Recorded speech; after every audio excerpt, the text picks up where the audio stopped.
আসসালামু আলাইকুম সবাইকে। ধন্যবাদ আমাদের সাথে আজকে জয়েন করার জন্য।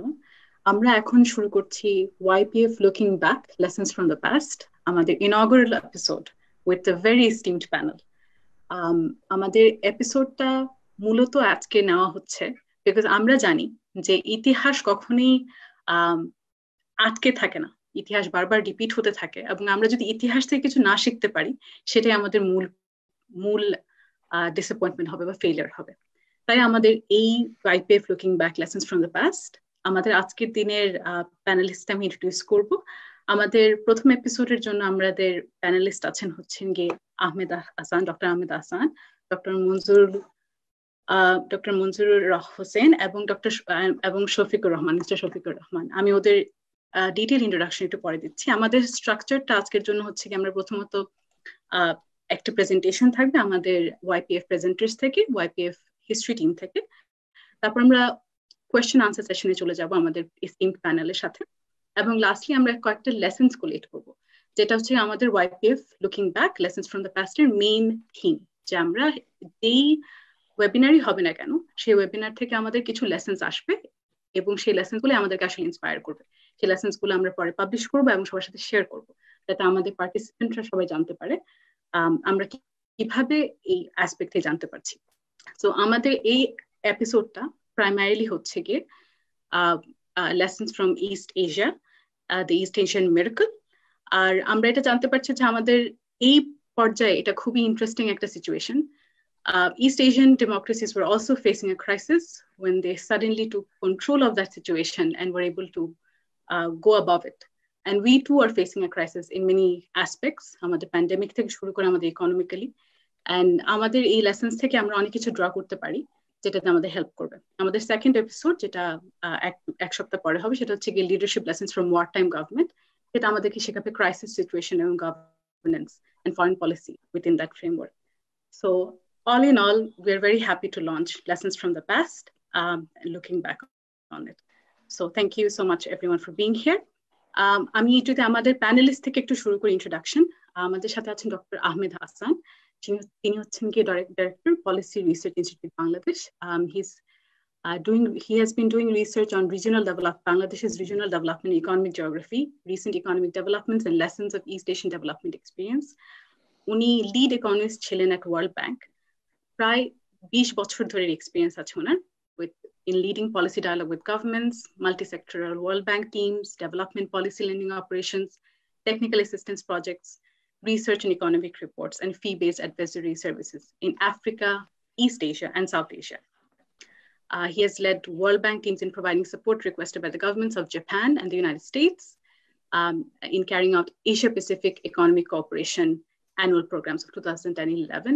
And he has worked closely with international regional organizations such as ADB, AFDB, European Commission, IMF, JICA, and universities and research institutions in India and East Asia.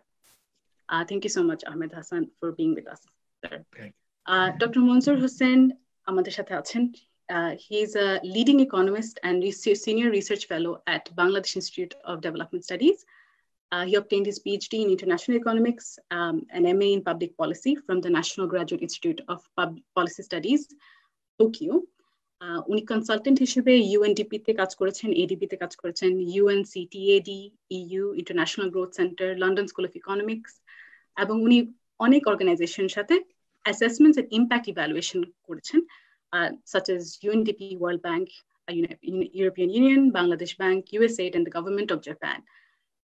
In a visiting professor and graduate school of international development of Nagoya University, Japan, 2010 ছিলেন উনি এখানে, এবং উনি recently first quarter of 2020 তে ID জেট্রোতে research ফেলোশিপে কাজ করছেন। ওনার এক্সটেন্সিভ ফোকাস আছে ইকোনমিক্স পলিসিতে, এবং এখন উনি ইন্টারেস্টেড হচ্ছেন গিয়ে mainly macro economics, banking, SMEs আর রিনিউয়েবল এনার্জিতে। উনি এক্সটেন্সিভলি পাবলিশ করেছেন ইন্টারন্যাশনাল লিটারেচার জার্নালসে, এবং রিসেন্টলি উনি একটা বই পাবলিশ করেছেন, বাংলাদেশের macro economic policy, publish by Palgrave Macmillan. আমরা আশা করছি যে ওয়াইপিএফ এই বই নিয়েও অনেকগুলা আমরা বুক রিভিউ, বুক লঞ্চ, এসব কাজ আমরা করতে চাচ্ছি, because it's a very interesting book as well. He has presented papers in many national and international conferences in Japan, Singapore, India, Sri Lanka, USA, and UK. আমাদের সাথে আছে মিস্টার শফিকুর রহমান। তিনি হচ্ছেন ডক্টরাল ক্যান্ডিডেট ইউনিভার্সিটি অফ অরিগনে। উনি ওনার MBA করার পরে উনি political সায়েন্সের উপরে ইউনিভার্সিটি অফ অরিগনে কাজ করছেন এখন। উনি কারেন্টলি ওনার থিসিস হচ্ছে গিয়ে the causes and consequences of garments dependency in developing countries, very relevant given our development scenario. So this is our esteemed panel. Thank you so much for joining us. আমাদের সাথে আমরা esteem প্যানেলের কাছে আমাদের insight নিব আমরা ওনাদের কাজ নিয়ে, এবং আমাদের কিছু কোয়েশ্চেন্স রেডি আছে ওনাদের জন্য, এবং আমরা ইভেন্চুয়ালি কোয়েশ্চেন্সও নিব হচ্ছে কি আমাদের কমেন্ট সেকশন থেকে। আপনারা প্লিজ যারাই পার্টিসিপেট করছেন, যারাই ভিউ করছেন, আপনাদের কোয়েশ্চেন গুলা প্লিজ আপনাদের পোস্টের মাঝে লাইভ পোস্টে প্লিজ কমেন্ট করবেন, যাতে ওরা কোয়েশ্চেন গুলা দেখতে পারে। আমরা লাস্টে অবশ্যই আপনাদের কোয়েশ্চেন গুলা তুলে ধরবো।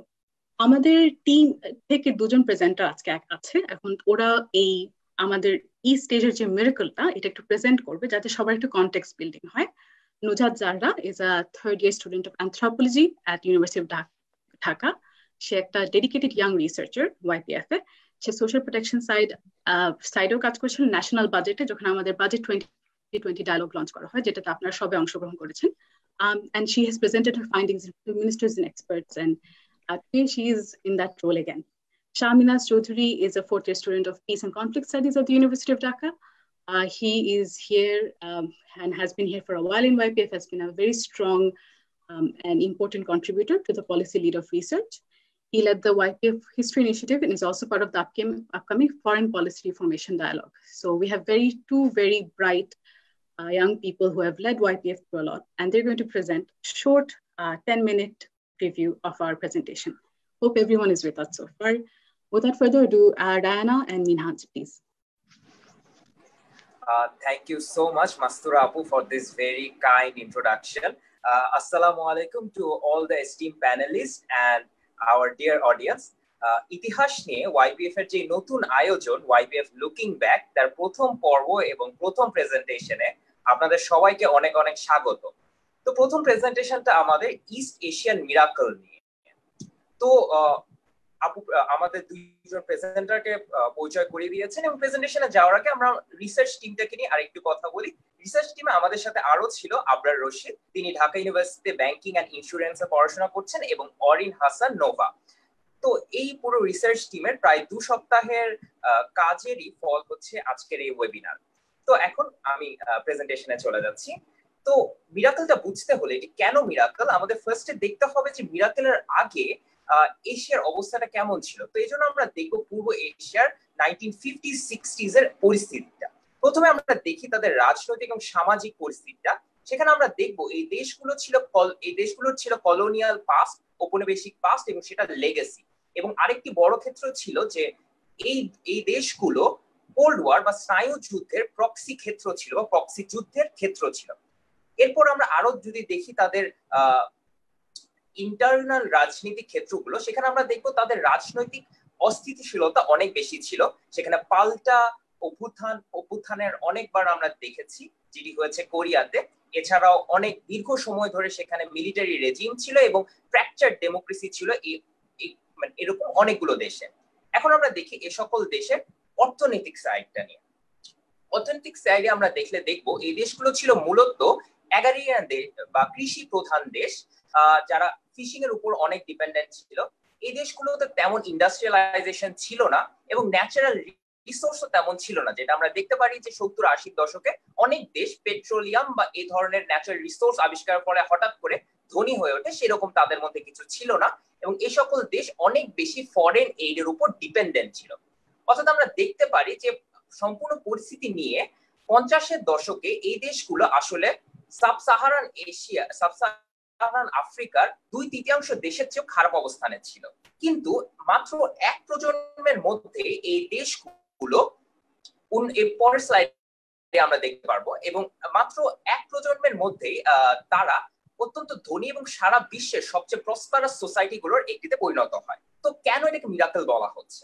এটাকে মিরাকল বলা হচ্ছে পরবর্তী স্লাইডে আমরা দেখতে পাচ্ছি যে কারণ এই সময়টা মাত্র এক প্রজন্ম বা 30 বছরে 65 থেকে 96 সালের মধ্যে এই অঞ্চলের গ্রোথ হয়েছিল 5.3%, যে এবং যেটা আমরা বলছিলাম যে 60-এর দশকে যখন সাব সাহারান দেশগুলো এবং লাতিন আমেরিকান দেশগুলো তাদের সমান বা আরো ভালো অবস্থানে ছিল, তাদের উন্নয়ন হয়েছে 0.01% বা 1.9%। এই অভূতপূর্ণ উন্নয়নের জন্যই বিশ্ব ব্যাংক 1992 সালে এই ফেনোমেনাকে নাম দেয় ইস্ট এশিয়ান মিরাকল।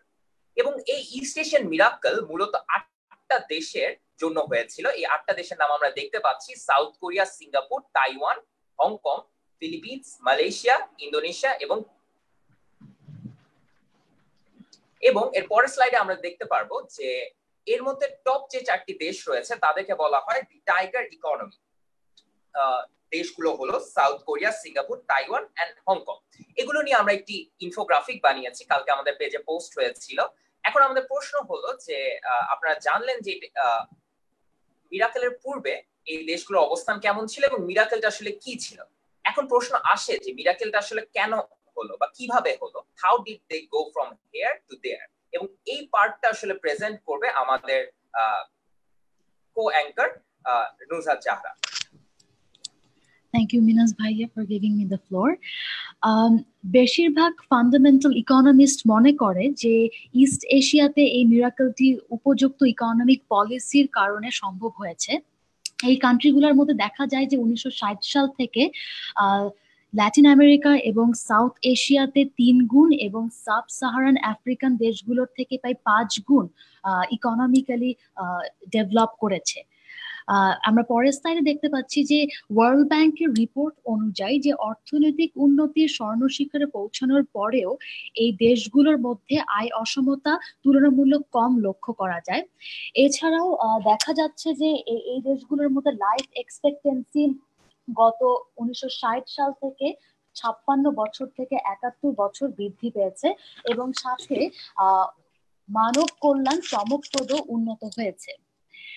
পরবর্তী স্লাইডে আমরা দেখতে পাচ্ছি আমরা রিসার্চের মাধ্যমে বোঝার চেষ্টা করেছি যে এই হাই পারফর্মিং এশিয়ান ইকোনমিজ এর মধ্যে কোন সাধারণ কিছু কমন ট্রেডস কাজ করছে যেগুলা তাদেরকে আজকে এই ইস্ট এশিয়ান মিরাকেলের পর্যায়ে নিয়ে গিয়েছে। এটার মধ্যে সবচেয়ে অন্যতম হচ্ছে প্রাইভেট ডোমেস্টিক ইনভেস্টমেন্ট, অর্থাৎ এই দেশগুলোতে লক্ষ্য করা যাচ্ছে যে পলিসির মাধ্যমে তারা তাদের ব্যাংকিং সিস্টেমকে আরো শক্তিশালী করে তুলেছে। ফাইন্যান্সিয়াল ইনক্লুশনের মাধ্যমে তারা নন কনভেনশনাল সেভারদেরকে অনুপ্রাণিত করছে সঞ্চয় বৃদ্ধি করার জন্য। এবং পরে দেখা গেছে ম্যাক্রো ম্যানেজমেন্ট স্ট্যাবিলিটির মাধ্যমে তারা ফিসক্যাল ডেফিসিটকে একটি সীমার মধ্যে রাখার চেষ্টা করেছে এবং ঘাটতি তারা মূল্যস্ফীতির প্রভাব থেকে মুক্ত রেখে অর্থায়ন করেছে। এবং সেছাড়াও তারা এই দেশগুলো প্রাইভেট সেক্টর এবং পাবলিক এন্টারপ্রাইজের মধ্যে একটি সমন্বয় সৃষ্টি করেছে, যা পাবলিক এবং প্রাইভেট সেক্টরের মধ্যে একটি সুস্থ প্রতিযোগিতা বৃদ্ধি করে। তাদের পাবলিক এন্টারপ্রাইজে বিনিয়োগ দেখা গেছে সাউথ এশিয়ান অন্যান্য দেশের তুলনায় প্রায় দ্বিগুণ। পরবর্তী যে পয়েন্টটা সেটা হচ্ছে rapid growth of human capital. World ব্যাংকের মতে জনশক্তির উচ্চতর আহরণ অর্থনৈতিক উন্নতির জন্য একটি গুরুত্বপূর্ণ বিষয় এবং ইস্ট এশিয়ান দেশগুলো জনগণকে একটি শক্তিতে রূপান্তর করার জন্য তাদের শিক্ষা ও স্বাস্থ্য খাতে গুরুত্ব আরোপ করে থাকে। চতুর্থ যে পয়েন্ট সেটা হচ্ছে ফরেন ডিরেক্ট ইনভেস্টমেন্ট, যেটা খুবই গুরুত্বপূর্ণ একটি বিষয়। ইস্ট এশিয়ান দেশগুলো বৈদেশিক বিনিয়োগকে সবসময় স্বাগত জানায়। তারা তাদের নীতি এমন ভাবে গড়ে তুলেছে যা এফডিআই কে অনুপ্রাণিত করে এবং তারা বিভিন্ন ধরনের সহায়তা এবং অবকাঠামো মাধ্যমে এফডিআই কে আকর্ষণ করার চেষ্টা করেছে। পঞ্চম যে পয়েন্ট সেটা হচ্ছে এক্সপোর্ট ওরিয়েন্টেড স্ট্র্যাটেজি। দেখা যাচ্ছে যে ইস্ট এশিয়ান দেশগুলো তাদের অর্থনৈতিক উন্নতি শুরু করেছিল ইম্পোর্ট সাবস্টিটিউশনের মাধ্যমে, অর্থাৎ আমদানিকে তারা নিরুৎসাহিত করে নিজেদের পণ্যকে প্রমোট করে এবং তারা এর ফলে খুব দ্রুতই প্রো এক্সপোর্ট রেজিমে নিজেদেরকে খাপ খাইয়ে নিতে পারে এবং মার্কেট ইন্টেন্সিভ এবং এফডিআই এর মাধ্যমে তারা রপ্তানিকে আরো উন্নত করে ফেলেছেন। এবং পরবর্তী পয়েন্টটা হচ্ছে টেকনোলজি। ইস্ট এশিয়ান ইকোনমিতে দেখা গেছে পশ্চিমা বিশ্বের যে কোনো ধরনের আধুনিক প্রযুক্তিকে তারা খুব দ্রুত খাপ খাইয়ে নিতে পেরেছে। এই ক্ষেত্রে তাদের কারিগরি শিক্ষা একটি গুরুত্বপূর্ণ ভূমিকা রেখেছে। পরবর্তী আমাদের লাস্ট যে পয়েন্ট সেটা হচ্ছে principal of shared growth. East Asian দেশগুলোর মধ্যে আমরা লক্ষ্য করতে পারি যে গভর্নমেন্টের একটি সিস্টেমেটিক ইন্টারভেনশন এবং এখানকার লিডাররা একটি আপনার principal of shared growth policy প্রতিষ্ঠিত করে এবং যেখানে তারা অঙ্গীকার করে যে অর্থনৈতিক উন্নতি সকল মানুষকে উপকৃত করবে, কিন্তু সেক্ষেত্রে তারা কিছু চ্যালেঞ্জের সম্মুখীন হয়। এখানে দেখা যায় যে গভর্নমেন্টকে কনভিন্স করতে হয়েছে ইকোনমিক এলিটদেরকে তারা যাতে প্রো গ্রোথ পলিসিটাকে সহযোগিতা করে। এছাড়াও তারা এলিটদেরকে পারসুয়েট করেছে সো দ্যাট তারা তাদের ইকোনমিক বেনিফিটটা মিডল ক্লাস এবং পোরদের মাঝে ভাগ করে নেয় এবং তারা দেখানোর চেষ্টা করেছে যে এই গ্রোথটি ফিউচারে যে কোনো ধরনের উন্নতি এই গ্রোথটি সকলের মধ্যে ইকুয়ালি ডিস্ট্রিবিউট করা হবে। পরবর্তী স্লাইড। আচ্ছা, এর ফলে তারা কিছু এক্সপ্লিসিট মেকানিজমের সাহায্য নিয়েছে, যার ফলে তারা প্রদর্শন করেছে যে ফিউচারে যে কোনো সম্পদ তারা মিডল ক্লাস এবং লোয়ার ক্লাসের মধ্যে অথবা দারিদ্রদের মধ্যে তারা ইকুয়ালি ডিস্ট্রিবিউট করবে। সর্বশেষ আমরা চেষ্টা করেছি যে ডেভেলপিং কান্ট্রির সাথে এই ইস্ট এশিয়ান ইকোনমির কিছু পার্থক্য খুঁজে বের করা, যেটার মধ্যে একটা বড় পার্থক্য হচ্ছে হাই রেট অফ ইনভেস্টমেন্ট। অর্থাৎ দেখা যাচ্ছে যে 1960 থেকে 90 পর্যন্ত দেখা গেছে ইস্ট এশিয়ান কান্ট্রি গুলো অন্যান্য কান্ট্রির তুলনায় জিডিপির প্রায় 20% বেশি তাদের বিনিয়োগে দিয়েছে এবং এছাড়াও দেখা গেছে high and rising endowment of human capital through universal and primary and secondary education, এবং তারা তাদের প্রোডাক্টিভিটি সবসময় ইমপ্রুভ করার চেষ্টা করেছে ক্যাপিটাল অ্যালোকেশন এবং টেকনোলজিক্যাল অ্যাডভান্সমেন্টের মাধ্যমে। আমরা এই রিসার্চটা করেছি যে এইটা বের করার জন্য যে বাংলাদেশ এই ইস্ট এশিয়ান মিরাকল থেকে কি কি লেসন নিতে পারে। সেই ক্ষেত্রে বাংলাদেশের লেসন নিতে পারে হচ্ছে ডেভেলপমেন্ট অফ হিউম্যান ক্যাপিটাল। যেহেতু বাংলাদেশ একটি জনবহুল দেশ, সে তার জনসংখ্যাকে একটি খুবই ইউজফুল রিসোর্সে পরিণত করতে পারে। আমাদের গভর্নমেন্ট ইনফ্রাস্ট্রাকচারটাকে আরো স্ট্রং করা প্রয়োজন। ইন্ডাস্ট্রি এবং ইনোভেশন এবং টেকনোলজি ইন্ডাস্ট্রিকে আমরা আরো বৃদ্ধি করতে পারি, আরো উন্নত করতে পারি। আমাদের এক্সপোর্ট স্ট্র্যাটেজি গুলোকে রিথিঙ্ক করা প্রয়োজন এবং আমাদের সবসময় এফডিআই কে অ্যাট্রাক্ট করার জন্য বিভিন্ন নীতি প্রয়োগ করা দরকার এবং স্ট্রং ইনস্টিটিউশনাল ইনফ্রাস্ট্রাকচার গড়ে তোলা খুবই প্রয়োজন। এই ছিল হচ্ছে আমার প্রেজেন্টেশন। আমি মাস্তুরা আপুকে ফ্লোর দিচ্ছি। Thank you.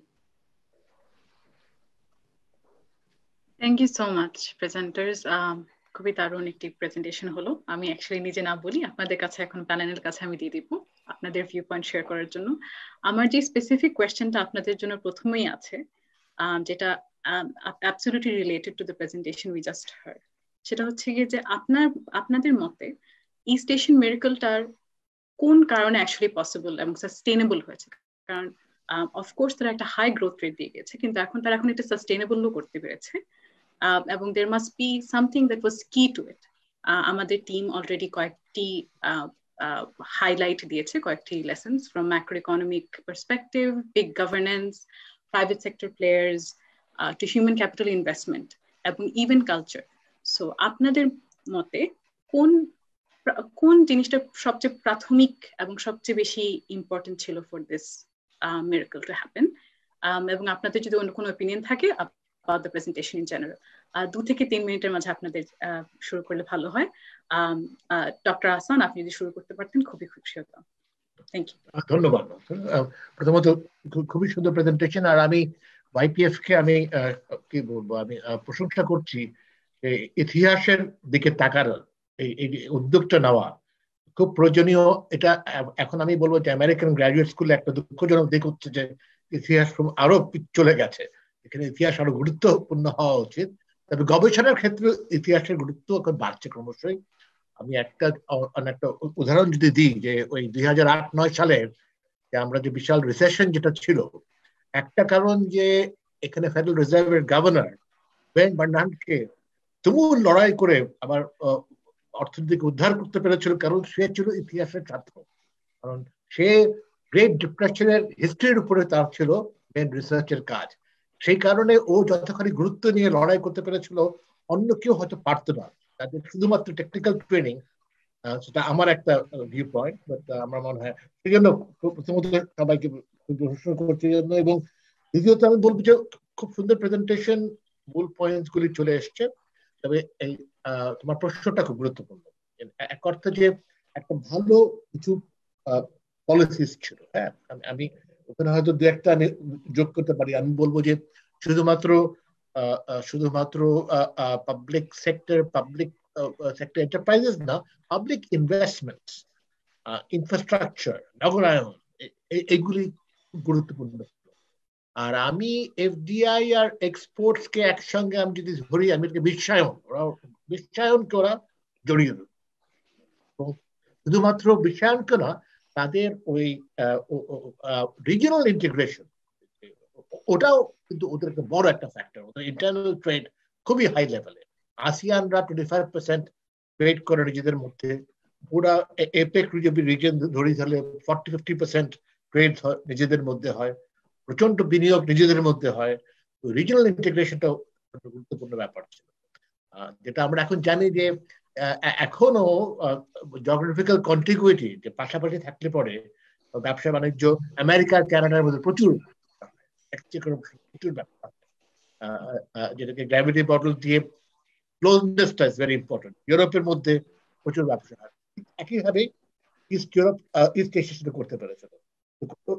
টেকনিক্যাল পয়েন্ট ছাড়া তাহলে কেন ওরা কেন এই প্যাকেজগুলি করতে পেরেছে?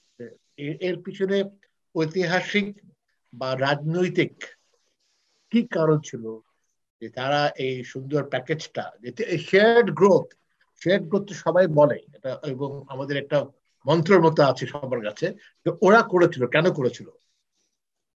1993 সালে ওয়ার্ল্ড ব্যাংকের মিরাকল রিপোর্টে আমি এখন কনসালটেন্ট ছিলাম, তো আমি এই পয়েন্টটা পয়েন্ট আউট করেছিলাম এবং রিপোর্টে এটা উল্লেখিত হয়েছিল। একটা কারণ ছিল ওরা প্রচন্ড পরিমাণে একটা হুমকির মুখে ছিল, পলিটিক্যাল হুমকি। আমি আরেকটা যেটা বলবো যে কোল্ড ওয়ার প্রক্সির চেয়ে বেশি ওদের নিজেদের মধ্যে প্রচন্ড রাজনৈতিক অস্থিরতা এবং এক ধরনের কম্পিটিশন ছিল। এবং অল্প কথায়, যেটা আমি লিখেছি কয়েক জায়গায়, ওই রিপোর্টেও আছে, ওরা কমিউনিস্ট মুভমেন্ট প্রত্যেকটা দেশে খুব অ্যাক্টিভ মার্কসিস্ট কমিউনিস্ট ইনসার্জেন্সি ছিল প্রত্যেকটা দেশে। আর চীন, ভিয়েতনাম, লাওস এরা তো নিয়েই ফেলে, কিন্তু ইন্দোনেশিয়া, মালয়েশিয়া, থাইল্যান্ড, সব দেশে, সাউথ কোরিয়া ছিল নর্থ কোরিয়ার কাছ থেকে প্রেশার, এবং তাইওয়ান ফেস করছিল। সুতরাং এলিটরা বুঝতে পেরেছিল যে তারা যদি ঠিকমতো দেশের উন্নয়ন না আনে এবং ঠিকমতো যদি একটা সমতা না রাখে সমাজে, তাহলে পুরো টিকতে পারবে না। ওই ধারণাটা ওদের মধ্যে ছিল। আর এটা আমি একা না, আমি মানে এটা আসলে অন্যান্য হিস্টোরিয়ানও পরে আমি দেখেছি, কমেন্ট করেছি ব্যাপারে। তো এইটা একটা বড় ফ্যাক্টর ছিল যে কেন তারা এই প্যাকেজগুলি ওরা সাজিয়েছিল এবং ঠিকমতো বাস্তবায়ন করেছে। সেটাই কারণ 1940s আগে চিয়াং কাই শেক চায়নায় কিছু করে না, চায়নার বেশ দুরবস্থা রেখে তাকে পালাতে হয়েছিল। তাইওয়ানে গিয়ে ঠিকই করেছিল, কারণ বুঝতে পেরেছিল যে না করতে পারে দেখতে পারবে না, সো অন। তো এইটা আমি বলবো এক কথায় যে যদি আমি মানে মূলে যাই, যে মোটিভেশনটা কি, ইনসেন্টিভটা কি, হিস্টোরিক্যাল, ওটা রীতিমতো সার্ভাইভাল ইনসেন্টিভ। ধন্যবাদ ডক্টর আহসান। আমি আপনার ওই রিপোর্টটা নিয়ে একটি প্রশ্ন আছে আমাদের, তো আমরা এটাতে একটু পরেই যাচ্ছি। Before that, doctor Hossain, please do share আপনার মতামতগুলো এখানে নিয়ে। প্রথমে আমি ধন্যবাদ জানাই এবং সাধুবাদ জানাই ইয়াদ পলিসি প্রোগ্রামের এই ধরনের উদ্যোগকে। আমি আসলেই এটা খুব অ্যাপ্রিসিয়েট করেছি। দ্যাটস ওয়াই যখনই বলা হয়েছে আবিরের কাছ থেকে ইনভাইটেশনটা পেলাম, আই অ্যাকসেপ্টেড ইট উইদাউট হেসিটেটিং। আমার মূল এক্সপেরিয়েন্স বলতে যেটা হয় যে থিওরিটিক্যাল এক্সপেরিয়েন্স, সেটা আমি যখন জাপানে পড়াশোনা করি আসলে তখন দেখা গেল যে আমাদের কোর্সের একটা বড় ওভারওয়েল ডমিনেন্স ছিল ইস্ট এশিয়া, জাপানিজ ডেভেলপমেন্ট এবং এইসব জিনিসগুলো নিয়ে অনেক বেশি আলোচনা, এবং সেই আলোচনা থেকে I also goat interest on this. এবং খুব ইন্টারেস্টিংলি যেটা আমি আসান ভাইয়ের সাথে আজকে একটু শেয়ার করছিলাম আগে, যে আমি দেখি যে আমি 2004 সালে একটা Daily Star look east policy lessons for Bangladesh একটা আর্টিকেল লিখেছিলাম যখন I was a PhD student. তো ওই জিনিসগুলো আমাদেরকে তখনই কিছু নাড়া দিয়েছিল যে ওরা পারছে, আমরা কিছুই পারছি না কেন, আমাদের হচ্ছে না কেন। এবং সেই আলোচনাটাই আজকে এই সুযোগটা পেয়ে among the youngsters I was very fortunate and I feel very honoured to be here.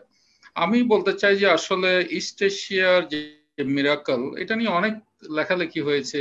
জো স্টিগলিটস বলেছে, বিভিন্ন জন বলেছে whether it can be replicated, it's a very difficult question, এবং অনেকের একটা লার্জ consensus হচ্ছে it is not replicable to others. Maybe we can take lessons, but it's not fully replicable to other development experiences.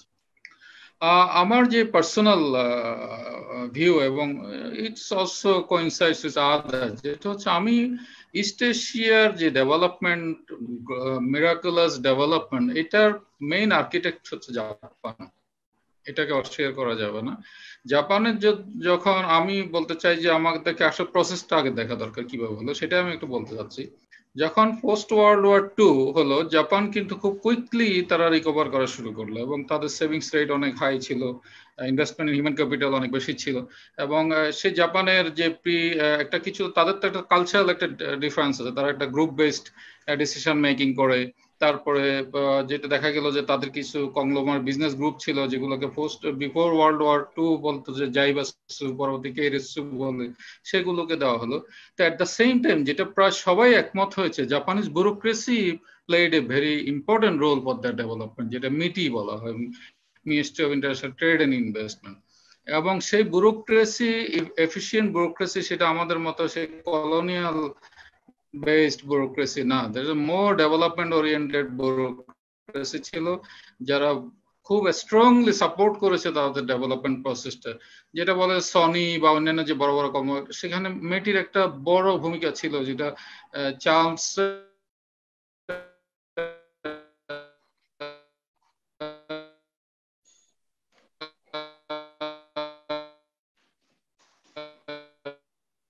Sorry doctor Hossain, আপনার একটু কেটে কেটে আসছে আপনার কলটা, হয়তো বা ইন্টারনেট কানেকশনে ঝামেলা হচ্ছে।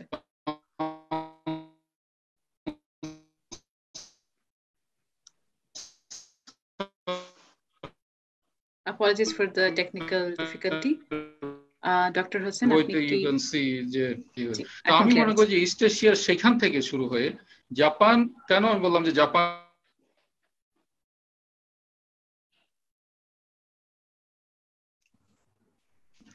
ওকে, can you hear me now? জি জি, এখন ক্লিয়ার আছে। মাঝে মধ্যে ডিস্টার্ব হচ্ছে।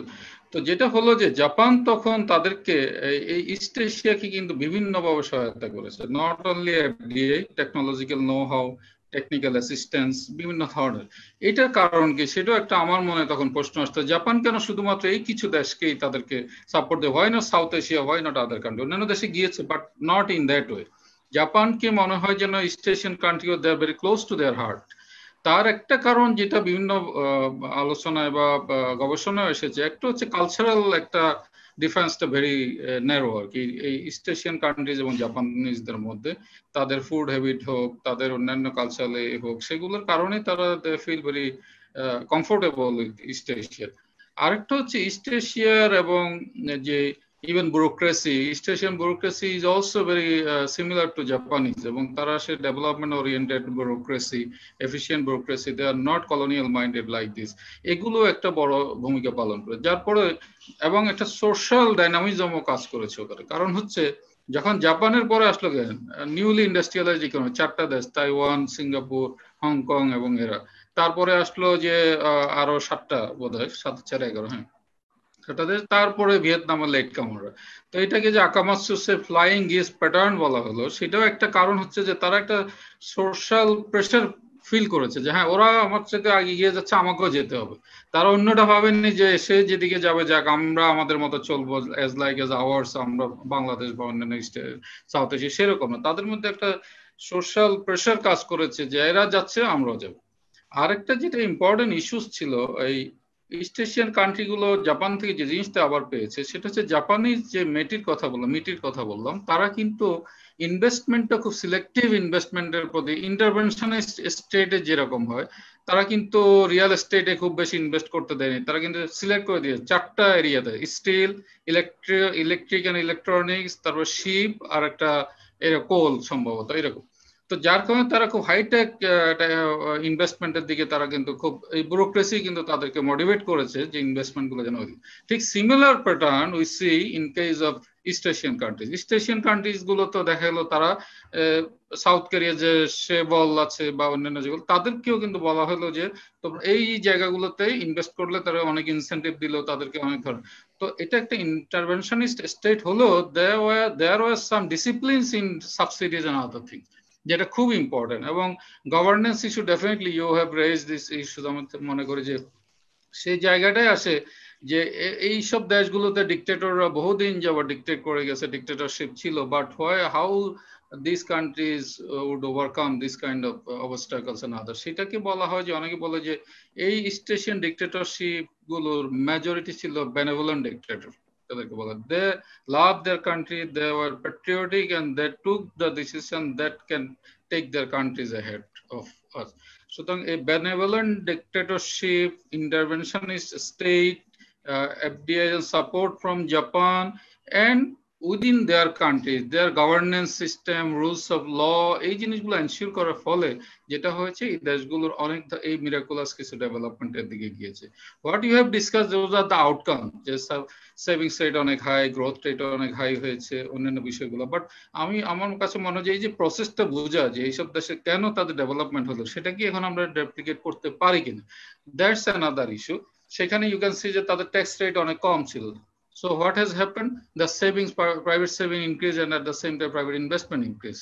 তারপরে এই ধরনের অনেক ধরনের ডিসিশন ছিল। এবং উইদিন, যেটা হাসান ভাই বলছেন যে রিজিওনাল ইন্টিগ্রেশন, এটাকে আমি বলবো production network, regional production network.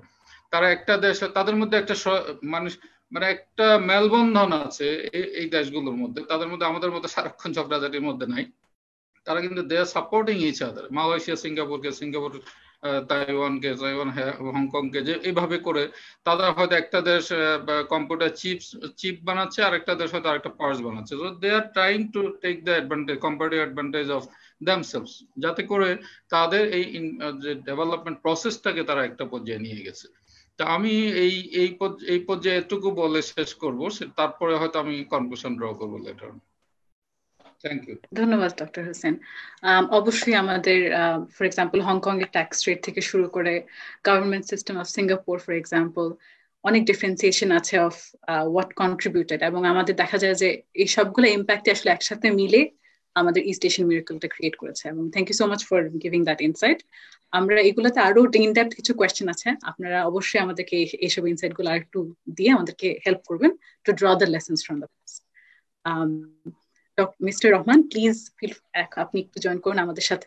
আপনার মতামত, ইস্ট এশিয়ান মিরাকলের কোন কি অ্যাসপেক্ট গুলার কারণে আমরা ইস্ট এশিয়ান মিরাকলটা পেয়েছি এবং হাউ ইট পারটেইনস আমাদের প্রেজেন্টেশনে, যদি আপনার কোনো মতামত থাকে সেটাই আপনি প্লিজ শেয়ার করুন। Thank you. Thank you very much. আমি খুবই গর্বিত এখানে অংশগ্রহণ করতে পেরে। I am particularly feel honoured to be in such illustrious company as doctor Hasan and doctor Manzur. এবং আমার মানে তারা অনেক কিছুই মানে ক্লিয়ারলি বলেছেন আর কি, এবং আমি তাদের কথা সূত্র ধরেই বলবো, তাদের মানে বলতে গেলে তাদের শোল্ডারের উপর দাঁড়িয়ে বলতে চাচ্ছি। আমার রিসার্চের মেইন ব্যাপারটা যেটা হলো যে ডেভেলপমেন্টাল স্টেশন ডেভেলপমেন্ট স্টেটের মেইন রহস্য হলো, আমি একটা ভ্যারিয়েবলে পার্টিকুলারলি আইডেন্টিফাই করি, সেটা হলো স্টেট ক্যাপাসিটি। এই স্টেট ক্যাপাসিটিটাকে এখনো খুব গুরুত্ব দেওয়া হচ্ছে। এই যে পার্টিকুলারলি কোভিড ক্রাইসিসে এখানে দেখা যাচ্ছে যে ইস্ট এশিয়ান কান্ট্রিগুলো, এমনকি মানে কোরিয়া তো বটেই, এমনকি ভিয়েতনাম প্লাস এবং অন্যান্য কান্ট্রিগুলোতে সবাই, এমনকি পুরো ওয়ার্ল্ডই বলছে যে যেই ভ্যারিয়েবলটা ওয়ার্ল্ডে এখন মোস্ট ইম্পর্টেন্ট ভ্যারিয়েবল সেটা হলো স্টেট ক্যাপাসিটি। ইস্ট এশিয়ান কান্ট্রিগুলো অনেক আগে থেকে আইডেন্টিফাইড যে they have high state capacity. এটা কোত্থেকে আসলো এটা নিয়ে পড়ে যাচ্ছে, এটা ডক্টর মঞ্জুর এটা অনেকটাই বলেছেন যে কোত্থেকে আসলো এটা। এমনকি ফ্রান্সিস ফুকায়ামা তার বইগুলোতেও সে ক্লিয়ার করেছে যে historically state capacity development is the most important factor ডেভেলপমেন্টের পিছনে। তো আমি হ্যাঁ পার্টিকুলারলি ডক্টর মঞ্জুর যেটা বলেন স্টেট ক্যাপাসিটি আসলো কোত্থেকে, আমিও সেটার সাথে একমত। এটা মোটামুটি এটা কলোনিয়াল লিগ্যাসি ফার্স্ট করেছে জাপান, এবং এখানকার এই হিস্ট্রির মধ্যে যেটা ইম্পর্টেন্ট ব্যাপার যেটাই হয়ে যায় যে কোরিয়া এবং Taiwan they were both under colonial rule of Japan for a long time. Particularly Taiwan অনেক দিন ধরে বেশি ছিল, এবং কোরিয়া 35 বছর এবং তাইওয়ান ছিল প্রায় 50 থেকে 60 বছর। এবং কেবলমাত্র সেকেন্ড ওয়ার্ল্ড ওয়ার পরে জাপান হেরে যাওয়ার পরই এই দেশগুলো ফ্রি হয়। তো এখন কলোনিয়াল, সবাই তো আমরা অ্যান্টি কলোনিয়াল অবশ্যই বটে, কিন্তু দুনিয়ার একটা জিনিস আছে যে কলোনিয়াল লিগেসি এক এক জায়গার এক এক রকম। মানে ব্রিটিশ কলোনিয়াল লিগেসি একরকম, জাপানিজ কলোনিয়াল লিগেসি একরকম, ফ্রেঞ্চ কলোনিয়াল লিগেসি একরকম। তো জাপানিজ কলোনিয়াল লিগেসি অবশ্যই তারা অনেক ব্রুটাল ছিল, কিন্তু সেই সাথে তাদের একটা ব্যাপার ছিল, তারা যেই দেশগুলোতে ছিল মানে তারা অবশ্যই রিসোর্স এক্সট্রাকশনের জন্য এবং ডেভেলপমেন্টের জন্য ছিল, কিন্তু সেখানে তারা তাদের স্টেটের ফুটপ্রিন্ট অনেক বেশি করতে। মানে জাস্ট সিম্পল ভ্যারিয়েবল দেখা যায় যে জাপান যে সকল জায়গায় অকুপাই করেছে সেই সকল জায়গায় স্টেট ফুটপ্রিন্ট বলতে কি, মানে সেখানকার অফিসিয়ালের সংখ্যা অনেক বেশি ছিল, সেখানকার পুলিশের সংখ্যা অনেক বেশি ছিল, সেখানকার স্কুল ইনভেস্টমেন্ট অনেক বেশি ছিল। মানে জাপান দেশগুলোকে ডেভেলপ করতে চাইতো নিজের স্বার্থেই, কিন্তু তাদের স্টেট ফুটপ্রিন্ট যেখানে ছিল সেখানে অনেক বেশি।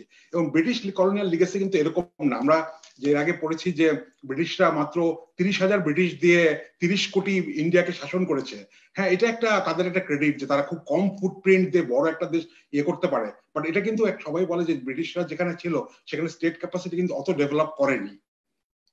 সুতরাং এটা একটা বড় ব্যাপার। এবং জাপানের কোত্থেকে আসলো, এটা তো হিস্ট্রিক্যালি আমার একটু হলো যে জাপান যখন particularly Japan first miracle. Japan যখন 19th সেঞ্চুরি শেষের দিকে ডিসাইড করলো তারা ওপেন করবে, তখন তারা কিন্তু দুনিয়ার দিকে তাকালো যে তারা কোন মডেল ফলো করবে। একটা ছিল ব্রিটিশ মডেল, ফার্স্ট ইন্ডাস্ট্রিয়াল পাওয়ার, আরেকটা ছিল তখন ছিল জার্মান মডেল। জার্মানরা তখন হলো কি যে নিউ রাইজিং পাওয়ার, এবং তারা বিভিন্ন কারণে জাপানের যারা লিডার, পার্টিকুলার হিরোভূমি একজন লিডার, সে খুব ফেমাস আর কি তার ডেভেলপমেন্টে, সে ডিসাইডেড ফলো করলো জার্মান মডেল। জার্মান মডেলটা কিন্তু যে এটাই একটা ব্যাপার যে স্টেট একটা ইন্টারভেনশনিস্ট মডেল। ব্রিটিশ মডেলটা সেই না, 18th সেঞ্চুরি শেষের দিকে ছিল ফ্রি মডেল অনেকটা, যে মার্কেটের সাথে ফ্রি ক্যাপিটালের সাথে জাস্ট এন্টারপ্রেনিউরদের মানে রুলস এন্ড রেগুলেশন কমিয়ে দিবে, এটাতে মানে ফ্রি মার্কেটের মাধ্যমে ডেভেলপ হবে। কিন্তু জার্মানরা তারা কিন্তু কর্পোরেট মডেলের দিকে যায়, যে state supported, bank supported corporate মডেলের মাধ্যমে তারা ডেভেলপমেন্ট করে। জাপান সেটাকে কপি করে এবং সেই মডেলটাকে অ্যাপ্লাই করে তাদের নিয়ার কলোনিয়াল পাওয়ার যে তাইওয়ানে এবং কোরিয়াতে। এবং সেই কোরিয়াতে এবং তারপরে যখন সেকেন্ড ওয়ার্ল্ডের পরে যখন তারা জাপান সরে যেতে বাধ্য হয়, তারা জাস্ট ওই দেশগুলো অবশ্যই অনেক ধ্বংসস্তূপ হয়েছিল, কিন্তু জাস্ট বললাম যে if you have the infrastructure, মানে ইনস্টিটিউশনাল ইনফ্রাস্ট্রাকচার সেটা ছিল, তো সেটার উপরই তারা বেস করে খুব কুইকলি তারা ডেভেলপ করতে পারে। এবং তারপরে তো অবশ্যই ছিল জাপান যখন ডেভেলপ করলো, সেই সাথে তারা সেই সাথে দেশগুলো থেকে সাথে এখান থেকে তাদের ইনভেস্টমেন্ট এবং তাদের industrial support, particular production network, that's the most important thing. কারণ কোরিয়া জাপানের খুবই কাছে, এটা একটা খুবই ইম্পর্টেন্ট ব্যাপার। সুতরাং এই দিকগুলোই হলো আমার মতে যে মূল fact. Thank you so much mister Rahman. Colonial পাস্টও আছে এবং কলোনিয়াল ফিউচারও আছে কিছু দেশের এখনো। হংকং যদি আমরা তাকিয়ে দেখি বা তাইওয়ানের সিচুয়েশনটা যদি আমরা দেখি, তাহলে অফকোর্স আমাদের অনেকগুলো ইনসাইট আসতে পারে যে how is it actually working out, কতটুকু পর্যন্ত ডেমোক্রেটিক প্রিন্সিপলস গুলো এখানে অ্যাপ্লাই হচ্ছে, সেগুলো নিয়েও আমাদের প্রশ্ন আসবে একটু পরেই। আমি একটু আপনাদের কিছু লেখা এবং কিছু কাজের উপরে একটু ভিত্তি করে আপনাদের কিছু প্রশ্ন করতে চাচ্ছিলাম। ডক্টর আহসান শুরু করেছি। হ্যাঁ, আমি খুব ইন্টারেস্টিং অলরেডি আলোচনা হয়েছে, আমি দু একটা জিনিস আমি টানতে চাই। প্রথমত মঞ্জুর এবং পরে যে শফিক যেটা বললো, খুবই জাপানের রোলটা খুবই গুরুত্বপূর্ণ, কিন্তু ইস্ট এশিয়ান উন্নয়নকে কিন্তু দুইটা ভাগে ভাগ করা যায়। একটা হচ্ছে প্রথম পর্যায়ে জাপান, কোরিয়া, তাইওয়ান, তারপরে হংকং, জাপান, কোরিয়া, তাইওয়ান যদি আমি বলি একটা পর্যায়ে ধরা যায়, যেখানে ক্লিয়ারলি জাপানের রোলটা ওয়াজ এক্সট্রিমলি ইম্পর্টেন্ট, যেটা আশিকদা বললো বড় একটা ঐতিহাসিক, যেমন পুরো একটা ইন্ডাস্ট্রিয়াল বেস জাপান তৈরি করে দিয়ে গেছিল তাইওয়ানে এবং কোরিয়াতে, যেটা সত্যি কথা, সাব কন্ট্রাক্টিং এর মাধ্যমে বিভিন্ন ভাবে লিঙ্কেজের মাধ্যমে। এই সত্ত্বেও আমার যে মূল কথাটা জাপানের জন্য খাটে, 1946 সালে 45 সালে আমেরিকান আর্মি যখন জাপানকে টেক ওভার করলো, ওরা কিন্তু সুইপিং রিফর্মস করেছিল। জাইবাৎসু সিস্টেমকে ওরা ভালো একটা ঝাঁকুনি দিয়েছিল। ওরা one of the most extensive land reforms এশিয়ায় কিন্তু জাপানে ম্যাকার্থার আর্মি করে, এবং ওটা অ্যাডভাইজার ছিল বিখ্যাত ভুলফ লাডেজেনস্কি, যে পরবর্তী পর্যায়ে খুব চেষ্টা করেছিল সাউথ এশিয়ায় করতে। আর মোটামুটি সব ইস্ট এশিয়ায় ল্যান্ড রিফর্মস বেশ ভালোভাবে হয়েছিল, সাউথ এশিয়া পারে নাই।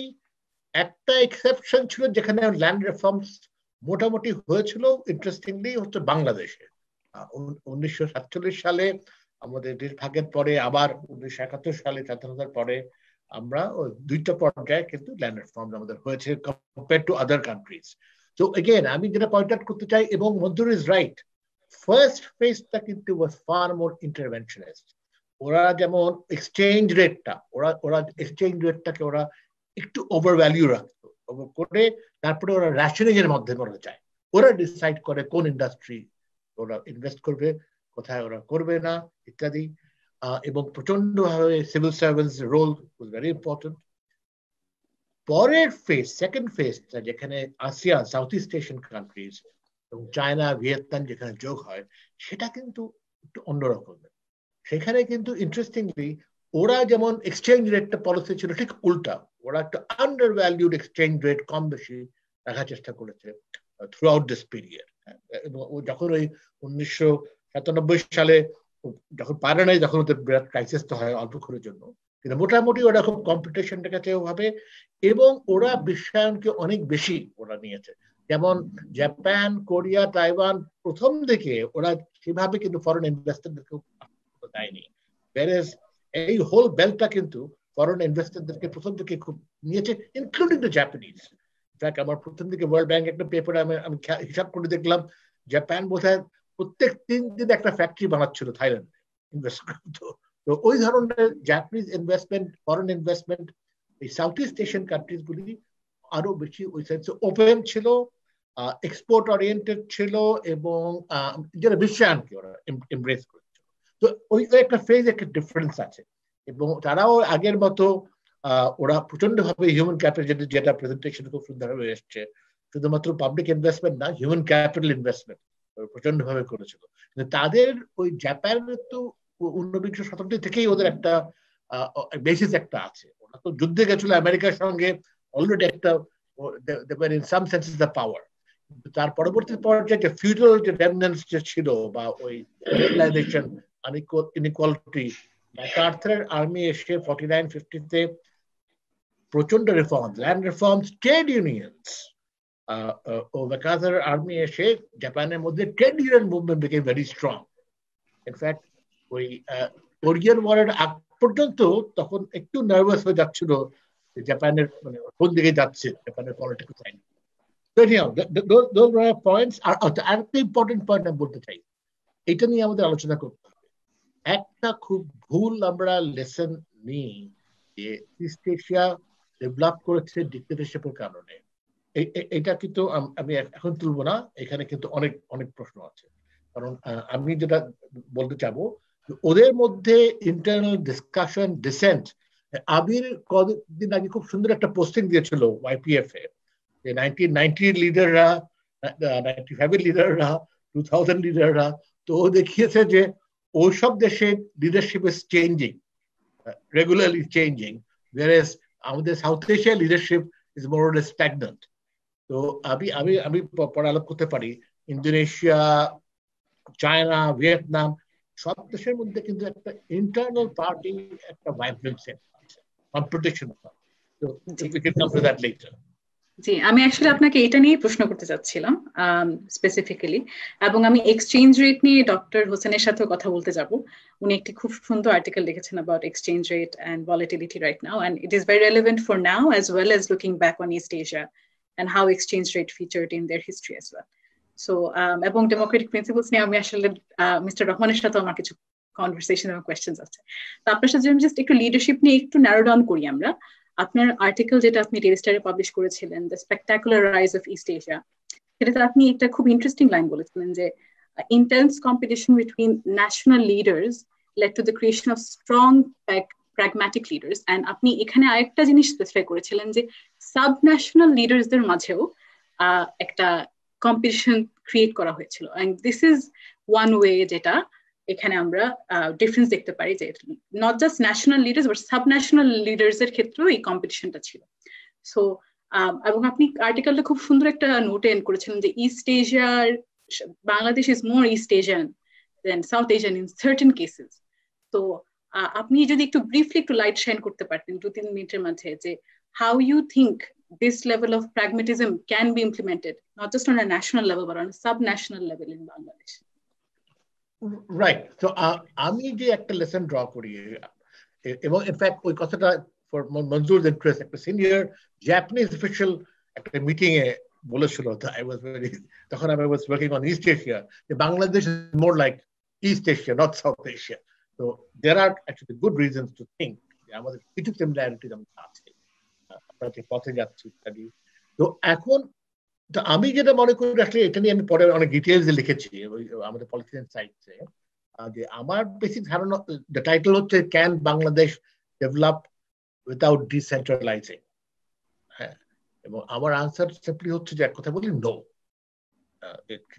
Long run development is not possible অনেকগুলি কারণে মানে যেমন রজার মায়ারসন বিখ্যাত ইকোনমিস্ট নোবেল লরেট ও যেমন একটা ইম্পর্টেন্ট হিস্টোরিক্যাল প্রসেস বলে হাউ আর লিডার্স ডেভেলপড তো লিডারদেরকে আমরা চিনব কি করে যেখানে sub national government local governments are powerful সেখানে ওই লিডারদের পারফরমেন্স বের হয়ে আসে আজকে ইন্দোনেশিয়ায় জোকোভিক আমি ডাক নামে বললাম যেটা পপুলার নেমে প্রেসিডেন্ট সে ছিল একটা ফার্নিচার বিজনেসম্যান সোলোমতো শহরে খুব অতিষ্ঠ হয়ে গিয়ে সে পরে সোলোর মেয়র হয়ে গেল সোলোকে এত সুন্দর ভাবে চালানো ও ন্যাশনাল লাইটে চলে আসলো সেখান থেকে হয়ে গেল জাকার্তার মেয়র রাইট তো সেইভাবে চায়না এবং ভিয়েতনাম হচ্ছে কন্টিনিউয়াস প্রসেস হয় যে লোকাল লেভেলে পারফরমেন্স দেখে কে কি করছে সেভাবে তারা রাইজ করে এবং to some extent that is true for all democratic processes so একটা হচ্ছে লিডারশিপ আইডেন্টিফিকেশন আর আরেকটা হচ্ছে প্রচন্ড পরিমাণে কম্পিটিশন এই সব ওদের বিভিন্ন স্টেটস এর প্রভিন্সেস এর মধ্যে কন্টিনিউয়াসলি ওরা বাইরে যাচ্ছে ফরেন ইনভেস্টমেন্ট আনার চেষ্টা করছে ওরা ইনভেস্টমেন্ট আনার চেষ্টা করছে এমপ্লয়মেন্ট দেওয়ার চেষ্টা করছে ইত্যাদি মাইগ্রেন্ট ওয়ার্কারদেরকে বাইরে পাঠাবার চেষ্টা করছে অনেক রিফর্ম যেটা আমি দেখেছি ওখানে যে ভিয়েতনাম চায়না ইন্টারেস্টিংলি মনে করা হয় অথরিটারিয়ান অনেক রিফর্মস হচ্ছে হোচিমিন সিটিতে বা বিজিং এর বাইরে ওরা করেছে ইনফ্যাক্ট সেন্ট্রাল গভর্নমেন্টকে না জানিয়ে আমাকে সরাসরি ইনফ্যাক্ট আমি গল্প আকারে বলি সরাসরি চাইনিজ ফাইন্যান্স মিনিস্টার অফিসিয়াল আমাকে বলেছে চাইনিজ আমরা বিজিং থেকে আমরা এত কিছু করি না এরা হঠাৎ করে দেখি কোন কাউন্টি কোন প্রিফেকচার কি একটা রিফর্ম করেছে আরো কয়েকটা ওরা কপি করছে আস্তে আস্তে জিনিসটা স্প্রেড করার পরে তখন আমরা সেন্ট্রাল গভর্নমেন্টকে বলি দেখো ফলো করো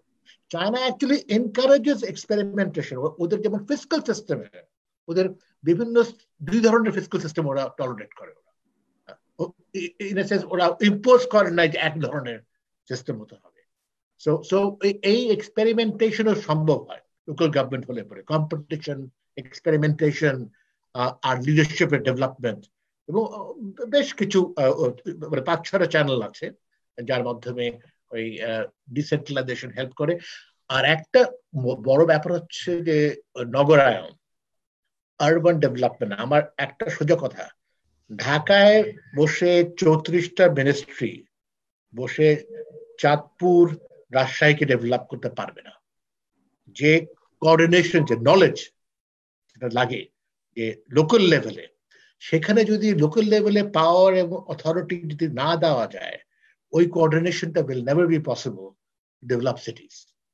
তো আমি এটা একটা মেজর পয়েন্ট এটা ইস্ট এশিয়া has managed ওদের urbanization went from 20% to 50% will have 20-25 বছরের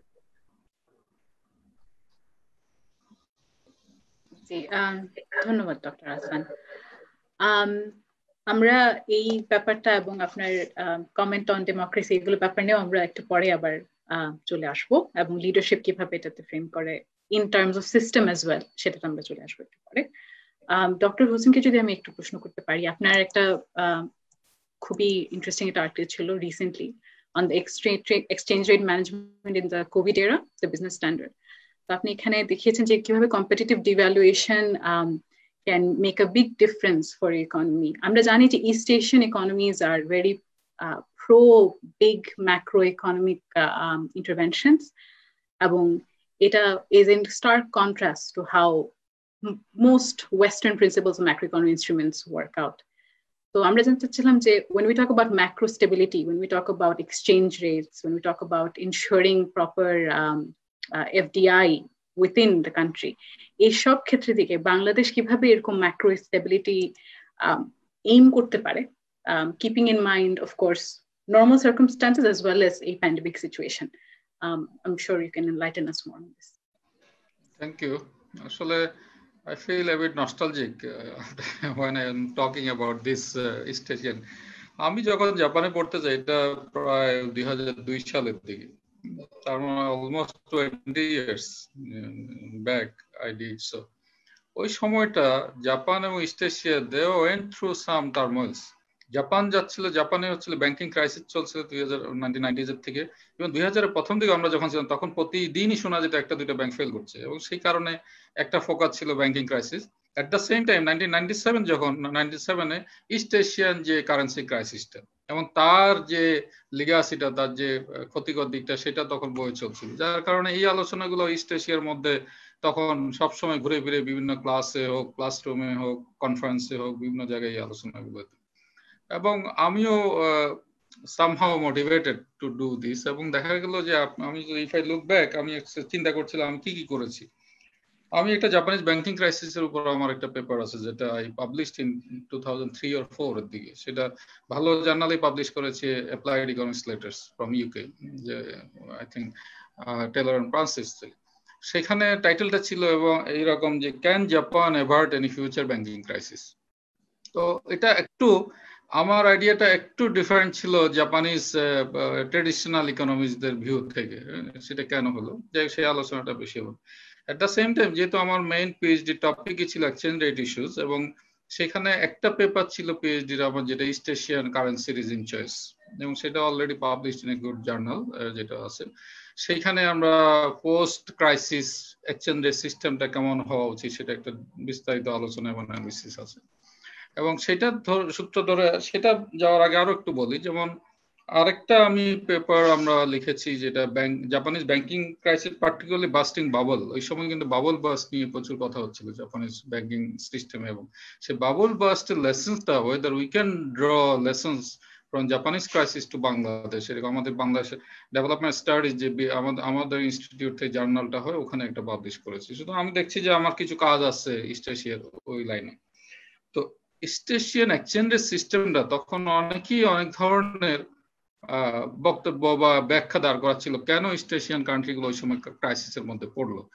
তার মধ্যে একটা তো হচ্ছে যে তারা প্রচুর মানে বড় করেছে ইন্টারন্যাশনাল ফরেন এক্সচেঞ্জে, এবং সেগুলো ম্যাচুরিটি নিয়ে প্রশ্ন ছিল, ম্যাচুরিটি মিসম্যাচ ছিল, এবং যখন কিছুটা ক্রাইসিস শুরু হলো একটা কন্টাজিয়ান এফেক্ট তৈরি হলো, সেখানে ইস্ট এশিয়া প্লাস রাশিয়া পর্যন্ত চলে গেল। এবং কেউ কেউ দেখিয়েছেন যে তাদের, যেটা আহসান ভাই বললেন এবং আই এগ্রি অলসো, যে তাদের এক্সচেঞ্জ রেট ওভারভ্যালুড ছিল সাম এক্সটেন্ট, যে কথাটা আমি আমার আজকের আর্টিকেলও কিছুটা বলার চেষ্টা করেছি। আপনি যখন ওভারভ্যালুড থাকেন, কিন্তু যখন আপনার সামনে একটা ক্রাইসিস ধেয়ে আসতে থাকে তখন আপনি আর কন্ট্রোল করতে পারবেন না। সুতরাং যেটা হওয়া উচিত সেই লেসনটাই আমাদের নেওয়া উচিত, যে আমাকে আস্তে আস্তে কিন্তু আমি এখন এট এ টাইম আমি একটা ঝাঁপ দেওয়ার আগে আমাকে কিন্তু আস্তে আস্তে এগোতে হবে। So I have to correct my overvaluations before jumping into that kind of crisis. সেই কথাটাই মূল সুরটা ছিল আজকে আমার এই আলোচনায়। কারণ আমরা দেখছি আপনি যে কথাটা তুললেন যে এখন আমাদের কিছুটা ডেপ্রিসিয়েটিং ট্রেন্ড আছে, but we are not doing, তার মানে আমাদের রিয়ার কিন্তু অ্যাপ্রিসিয়েট করছে। তা আমরা যদি আরো না করতে থাকি সামনে, যখন রিকভারি হবে সবাই কিন্তু একই কাজ শুরু করবে, অলরেডি শুরু করে দিয়েছে, তাই না? সবাইকে তার ইন্টারেস্ট রেট কাট হবে, স্টিমুলাস দিতে হবে, সুতরাং তাকে ডেপ্রিসিয়েট করা ছাড়া উপায় নেই। তাদের সাপ্লাই ডিমান্ড যদি ডলারের বা ফরেন কারেন্সি দেখি তাহলে ডেফিনেটলি একটা ঘাটতি শুরু হবে, এবং শুরু হয়ে গেছে। সবাই যখন, তখন আমরা কি করব? তখন কি আমরা অলরেডি যে এখানে অ্যাপ্রিসিয়েটের একটা সিচুয়েশন আছে, তখন যদি অনেক বেশি ওভারভ্যালুড হয়ে থাকি, whether it is possible for us to মানে accommodate or address that kind of situation, যার কারণে ইস্ট এশিয়ান লেসন্স বলে যে you have to make frequent small adjustment but with some stability. তোমাকে প্রতিদিন করতে হবে না, you just go in line with the trend, but we are not doing so. আমার কনসার্নটা সেটাই ছিল আজকের যে আমার টপিকটা, যে competitive devaluations is a one of the phenomenon সামনে। আরেকটা ডেফিনেটলি আসতে পারে যে আসলে বেগার দায় নেইবার পলিসিস। আচ্ছা, ও যদি করছে আমি একটু করি, তাহলে আমাকে ওকে মারে আমি নি, অত প্রসপার দায় সেলফ যেটা আমরা বলি খুব। তাহলে এই জিনিসগুলো কিন্তু এক্সচেঞ্জ রেট ম্যানেজমেন্টের জন্য একটা বিরাট lesson from east Asian countries. এবং ইস্ট এশিয়ান কান্ট্রিজ এর পরে আমার যে আলোচনাটা আমার পেপারটাতে বলেছি, what exchange rate system they should prepare. তখন একটা হচ্ছিল জাপানিজরা কিন্তু যেহেতু they have a certain influence in east Asia, তাদের একটা একাডেমিক গ্রুপ উঠে পড়ে লেগেছিল জাস্টিফাই করা যে একটা ইয়েনাইজেশন করবে, ইয়েন ব্লক করবে, not dollarization, yenization, so that they can get leverage from there. সেটা আলটিমেটলি সেটা হয়নি, এবং fortunate for east Asian countries that tried to resist that one. But east এশিয়ানও একটা গ্রুপ যোগ হয়েছে, জাপানিজ ইকোনমিস্টরা তো হয়েছে যে ইয়েনাইজেশন করতে হবে, ইয়েন ব্লক করবে, এই সেই হয়নি।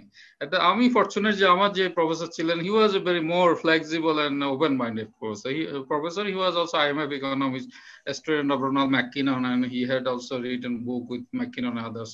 So he never allow this kind of things with their colleagues and others. He always said that no, you should not promote this kind of things for the sake of Japan's interest. You have to look also into the East Asian interest. এবং আমি আমার analysis আমি যখন দেখলাম যে আসলে east Asian কান্ট্রিগুলো except Malaysia, তারা fixed রেটে ফিরে গেছে যখন ক্রাইসিসটা হলো।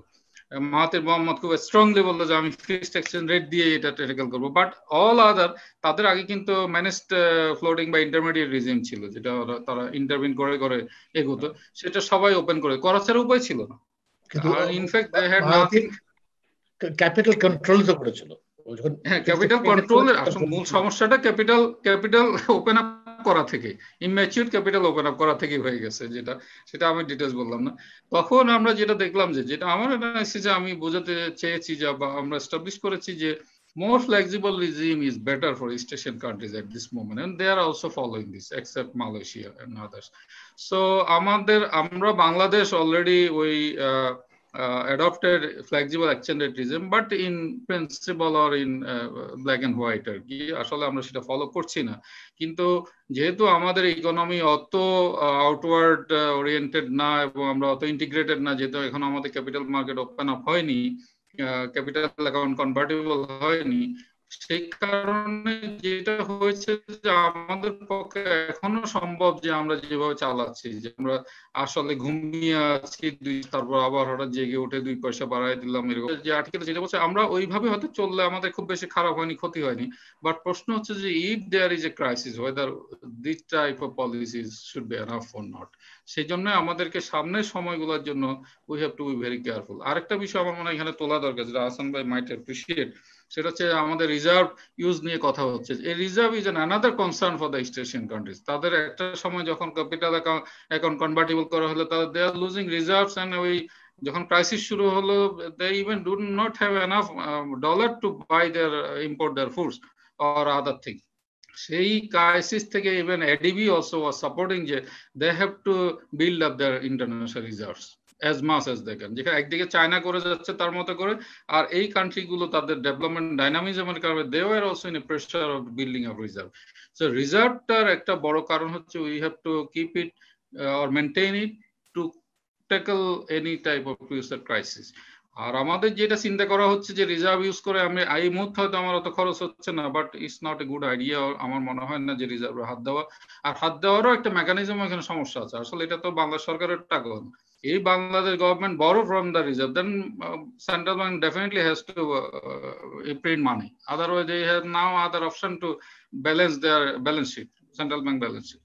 সো এই ধরনের কাজে আমি মনে করি যে যাওয়াটা ঠিক হবে না, সামনের দিনগুলো কিন্তু খুব বেশি ভালো না, এবং আমাদেরকে we have to be prepared for the future crisis or any other difficult situation. That's all from my side. Thank you doctor Hossain. আপনার আর্টিকেলে একটা পার্ট আপনি ইনফ্যাক্ট মেনশনও করেছিলেন যে আমাদের মাত্র 6 মাসের রিজার্ভ এখন আছে, but that's not nearly enough. প্যান্ডেমিকটা যখন ওভার হয়ে যাবে আমাদের will have to do much more. সাধারণত স্ট্যান্ডার্ড প্র্যাকটিস হচ্ছে 3 মাসের রিজার্ভ রাখতে পারলেই চলে, কিন্তু 3 মাস বা 4 মাস বা 5 মাস। কিন্তু যেহেতু আমরা সামনে একটা ক্রাইসিস হয়তো অ্যান্টিসিপেট করছি বা এই ধরনের একটা কম্পিটিটিভ ডিভ্যালুয়েশনের কথা চিন্তা করছি, সেই ক্ষেত্রে যখন রিকভারি ফেজ আসবে তখন কিন্তু হয়তো 6 মাসের রিজার্ভ এনাফ হবে না, কারণ আমাকে মার্কেটে প্রচুর ইন্টারভিউ করতে হতে পারে ওই সময়। সেখানে হয়তো আমার একদিনে $1 বিলিয়ন চলে যেতে পারে just to keep my exchange rate stable. ওই জন্যই আমার বলা হচ্ছে it may not be enough. জি, and ইয়েনাইজেশন থেকে আমাদের অবশ্য একটু পরে আপনাকে আমি কিছু প্রশ্ন করতে পারি হয়তো বা, যে হাউ আমরা এখন কিন্তু দেখতে পারছি যে because of USS failure in many instances dollar থেকে মুভ করার একটা ইনিশিয়েটিভ ছিল টু আ সার্টেন ডিগ্রি কিছু কিছু নেশনস এর মাঝখানে। So that was very interesting ফিনোমেনা as well, যদি ওটা একটু ডায়াগ্রাম করেছে হয়তো আমরা এটা নিয়ে ডিসকাশন করতে পারবো। মিস্টার রহমান, আপনার একটি journal article নিয়ে আমরা আজকে একটু রিসার্চ করেছিলাম and it was very interesting. Sowing for autocracy, does dependence on clothing export hinder democracy in developing countries? আমি যতদূর বুঝতে পেরেছি আপনার ইনফ্যাক্ট আপনার পিএইচডি থিসিসটা ওটার সাথে অনেকটাই কানেক্টেড। তো আপনি এখানে একটা জিনিস ইম্পর্টেন্টলি নোট করেছেন যে ইন্ডাস্ট্রিয়ালাইজড যারা ফাস্টার হয়েছে যে নেশনগুলো চায়না তাইওয়ান, তারা খুবই কুইকলি তাদের এই ডিপেন্ডেন্সি অন গার্মেন্ট সেক্টর থেকে তারা মুভ অ্যাওয়ে করতে পেরেছে। কিন্তু যারা new entrance to this industry তারা সেটাতে খুব বেশি এন্ট্রেন্সড হয়ে গেছে এবং সেখানে মুভ করতে পারছে না। এবং আমরা যদি একটু ব্রডলি চিন্তা করতে পারি তাহলে আমরা জানতে পারি যে in general east Asian countries invested heavily, subsidized heavily many of their export industries, but they were very well monitored এবং ওদের অনেকগুলা পারফরমেন্স ইন্ডিকেটর ছিল যেটার বেসিসে ওদের সেই সাবসিডি এবং সেই সাপোর্টটা পেয়েছিল ওরা, এবং ওরা এটাকে শিফট বা ডাইভার্সিফাই করতে ওরা দ্বিধাদ্বন্দ্ব করেনি। সো এটা একটা ব্রডার পার্সপেক্টিভ, এবং আপনার যে অ্যানালাইসিসটা that adds very interestingly to why this might have happened to newer industrialized countries. তো আপনার এই পার্সপেক্টিভটা এক্স্যাক্টলি কি? আপনি why do you think the new industrialized or new garment sector dependent developing countries ওরা কেন এখান থেকে মুভ করতে পারছে না এবং এটার ইম্প্যাক্ট কি হতে পারে on their development? হ্যাঁ, এটা আমার থিসিসের মেইন ব্যাপার একটা। এটা সব দেশ না, মানে বেশ কিছু কান্ট্রি আর কি ওভার ডিপেন্ডেন্ট হয়ে আছে। এটা ডিপেন্ডেন্ট অনেকটাই কিন্তু একটা অয়েল ডিপেন্ডেন্সির মতো, মানে এটা একটা মেইন ব্যাপার। সব ইন্ডাস্ট্রি কিন্তু একরকম না, যে এই যে পার্টিকুলারলি গার্মেন্টস অ্যান্ড টেক্সটাইল, এটা কিন্তু east Asian country Korea Taiwan ওরাও কিন্তু এগুলো দিয়ে শুরু করেছিল, বাট কিন্তু তারা এগুলো তাদের মেইন বেসিস ছিল না। একসময় টেক্সটাইল এবং গার্মেন্টস কোরিয়ার টোটাল জিএনপির প্রায় 25% ছিল, মানে অলমোস্ট লাইক বাংলাদেশ যেরকম ডিপেন্ডেন্ট, এত ডিপেন্ডেন্টই ছিল। But at the same time Korean government সেই সময় থেকেই তাদের পলিসি ছিল তারা যে কতগুলো strategic industry, particularly chemical, steel, POSCO, Korean যে স্টিল মিল কর্পোরেশন, তারপরে কেমিক্যাল, শিপ বিল্ডিং, এগুলাকে সেই তখন থেকেই তারা মানে নার্চার করেছিল। তখন 1950s 1960s এ কোরিয়া তখন স্টিল এক্সপোর্ট করতো না, কেমিক্যাল এক্সপোর্ট করতো না, but government was subsidising, monitoring those industries, because তারা জানতো যে এগুলো হলো ক্রুশিয়াল ইন্ডাস্ট্রি। এবং এগুলোর কারণে কোরিয়া কিন্তু খুব র্যাপিডলি যখন তারা ডেভেলপ করতে পারলো, এই গার্মেন্টস এবং টেক্সটাইল উপর ডিপেন্ডেন্সি খুব র্যাপিডলি তারা এগুলা কমে গেল। তাইওয়ানও একই ব্যাপার, তারা যদি 1960 ফিগার দেখি যে তারা তখন শুরু করেছিল এবং খুব র্যাপিডলি 1970s তারা এগুলো থেকে ডিপেন্ডেন্সি কমে গেল, তারা অন্যান্য ইন্ডাস্ট্রিতে ডাইভার্সিফাই করলো। কিন্তু বাংলাদেশ, ক্যাম্বোডিয়া, শ্রীলঙ্কা, আবার এইদিকে আমেরিকার কাছাকাছি এদিকে গুয়াতেমালা, হেইতি, এরকম অনেকগুলো দেশই এই চক্র থেকে বের হতে পারছে না। এর একটা বড় কারণ আমার কারণ হলো স্টেট ক্যাপাসিটি। মানে স্টেট ক্যাপাসিটি যদি একটা গভর্নমেন্টের না থাকে তাহলে ইন্ডাস্ট্রি পলিসি নিয়ে কোনো লাভ নাই, কারণ you have to implement that policy. যে একটা উদাহরণ সবসময় দেখানো হয় যে 1950s এর দিকে পাকিস্তান, ইস্ট এবং ওয়েস্ট পাকিস্তান ওয়াজ মোর ডেভেলপড দ্যান সাউথ কোরিয়া, এবং তারা কিন্তু অনেক বড় বড় পলিসিও নিয়েছিল, কিন্তু তারা সেই পলিসিগুলো ইমপ্লিমেন্ট করতে পারেনি, কারণ তাদের স্টেট ক্যাপাসিটি ডেভেলপ করেনি। গভর্নমেন্ট গুলো পলিটিক্যাল এবং বিভিন্ন কারণে তারা ক্যাপচার্ড হয়েছিল। এ প্রসঙ্গে ডক্টর মুস্তাক খান, যে লন্ডন স্কুল অফ ইকোনমিক্স আছেন, তার মানে লেখাগুলো খুবই ইম্পর্টেন্ট। তিনি বাংলাদেশের উপর অনেক লেখা লিখেছেন। আমি পার্টিকুলারলি মানে যারা বাংলাদেশকে নিয়ে ইকোনমি নিয়ে করছে তাদেরকে এনকারেজ করব তার বাংলাদেশের থিওরিটিক্যাল ওয়ার্ড গুলো পড়ে দেখতে আর কি। যে তার পলিটিক্যাল সেটেলমেন্ট থিওরিটা একটা খুব ইম্পর্টেন্ট থিওরি, যেটা ডগলাস নর্থের সাথে তিনি বইও লিখেছেন। এটা ডগলাস নর্থ মানে one of most famous economy like institutional economist of the world আর কি, মারা গেছেন কদিন আগে, নোবেল প্রাইজ লরিয়েট। তো এই যে বাংলাদেশের একটা পলিটিক্যাল সেটেলমেন্টের দিকে বাংলাদেশের সামনে একটা অপরচুনিটি আছে, যে যাই বলি না কেন ঠিক আছে পলিটিক্যালি আমাদের এখানে এখন ডেমোক্রেসি অনেক কম, বাট গভর্নমেন্ট যদি এখন চায়, government can invest in state capacity. এটা একটা অপরচুনিটি টাইম। ডক্টর মুস্তাক খানের যে পলিটিক্যাল সেটেলমেন্ট থিওরি, এটাতেও কিন্তু বলে যে একটা দেশে পলিটিক্যাল কন্টেস্টেশন ভালো দিকও আছে, খারাপ দিকও আছে। পলিটিক্যাল কন্টেস্টেশন কমে গেলে গভর্নমেন্টের হাতে কিন্তু ফ্রিডম বাড়ে যে তারা ইনভেস্ট করার জন্য লং টার্ম ক্যাপাবিলিটিতে। সুতরাং এখানে মেইন ব্যাপারটা হলো গভর্নমেন্ট কি তাদের ডিসকাউন্ট ফ্যাক্টরটা কি, তারা কি শর্ট রানের দিকে তাকাবে নাকি লং রানের দিকে তাকাবে, এটাই হলো বড় ব্যাপার। এবং যেটা বলছি যে এই বাংলাদেশ, ক্যাম্বোডিয়া, এই সকল দেশগুলো কেন ডিপেন্ডেন্সি থেকে বের হতে পারছে না, মেইন কারণ হলো কি তারা শর্ট রান ডিপেন্ডেন্সি থেকে তাকাচ্ছে। আমাদের গার্মেন্টস এর হ্যাঁ, আমরা কোন সরকারকে কিছুই করতে হচ্ছে না, হাজার হাজার কোম্পানি আছে, হাজার হাজার লাখ লাখ কর্মী আছে, তারা কাজ করছে এবং দেশে অটোমেটিক্যালি ইনকাম আসছে।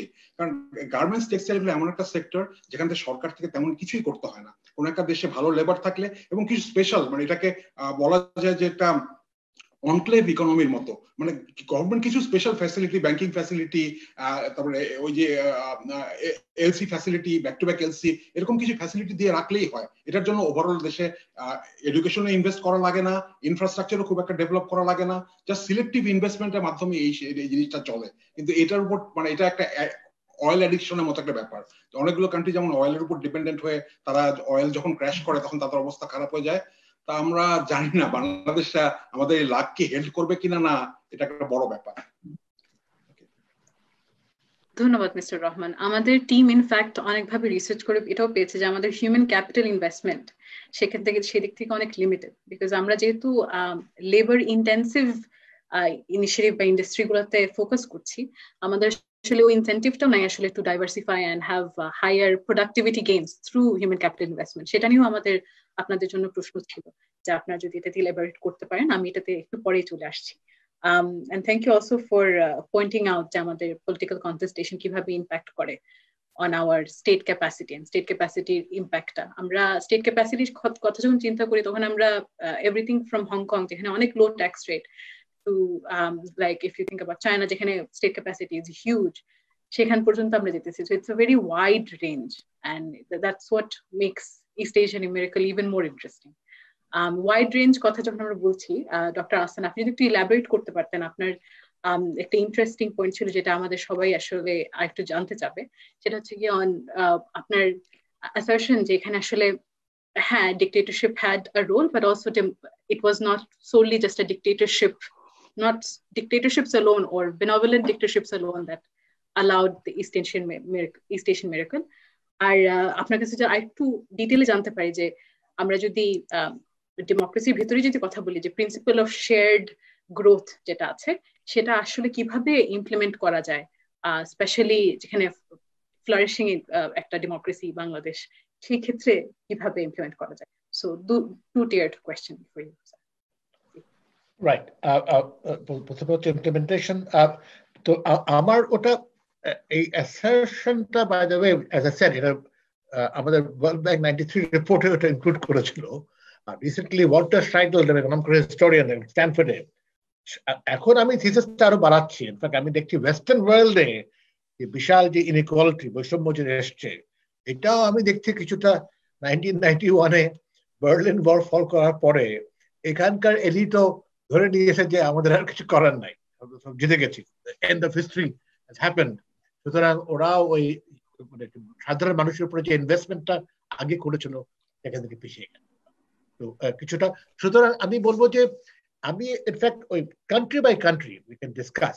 প্রত্যেকটা দেশে, by the way Mushtaq Khan is a very good friend, পুরনো বন্ধু আমার। তো and I disagree with him here in the sense যে ওই পলিটিক্যাল ইনসেন্টিভ যদি না থাকে, আমার উপর যদি প্রেশার না থাকে ফ্রম সাম কাইন্ড অফ কন্টেস্টেশন, আমি যদি পারফরমেন্স যদি ভালো না করি, আমি ইট ডাজন্ট এফেক্ট মি, সেখানে আমার মনে হয় না ঠিক মতো প্রোগ্রেস হতে পারবে। এবং আমি country by country East Asia প্রত্যেকটা দেশে আই ক্যান পয়েন্ট আউট কি প্রচন্ড পলিটিক্যাল প্রেশারের মধ্যে ওরা সুহার্তো আন্দারে ইন্দোনেশিয়ার বিশাল যে ট্রান্সফরমেশন হয়েছিল, that happened after 500,000 people were killed in the anti-communist pogroms of 1967-68. এটা ওই একটা খুব দুঃখজনক ছবি আছে, অ্যাক্ট অফ কিলিং ডাচিয়ে করেছে। তো এই সব প্রত্যেকটা দেশে আমি যেটা বলছি যে ওরা মালয়েশিয়া, থাইল্যান্ড, সিরিয়াস ইনসার্জেন্সিস ছিল। যেখানে ওরা এলিটরা জানতো যে আমরা যদি না সামাল দিতে পারি আমরা উই আর আউট। তো ওই political contestability to me is extremely important. State ক্যাপাসিটিও বিল্ড আপ করতে হলেও ওটা লাগবে। আমার উপর যদি কোনো প্রেশার না থাকে, if I am fine as it is, এটা আশিক এক্সপোর্টের কথা বলছিল যেটা, যে ইট ইজ ভেরি ইজি আমার জন্য, এক্সপোর্টস আসছে, রেমিটেন্স আসছে, সুতরাং বসে আছি, দেশ চলে যাচ্ছে, somehow I'm calculating a high growth number.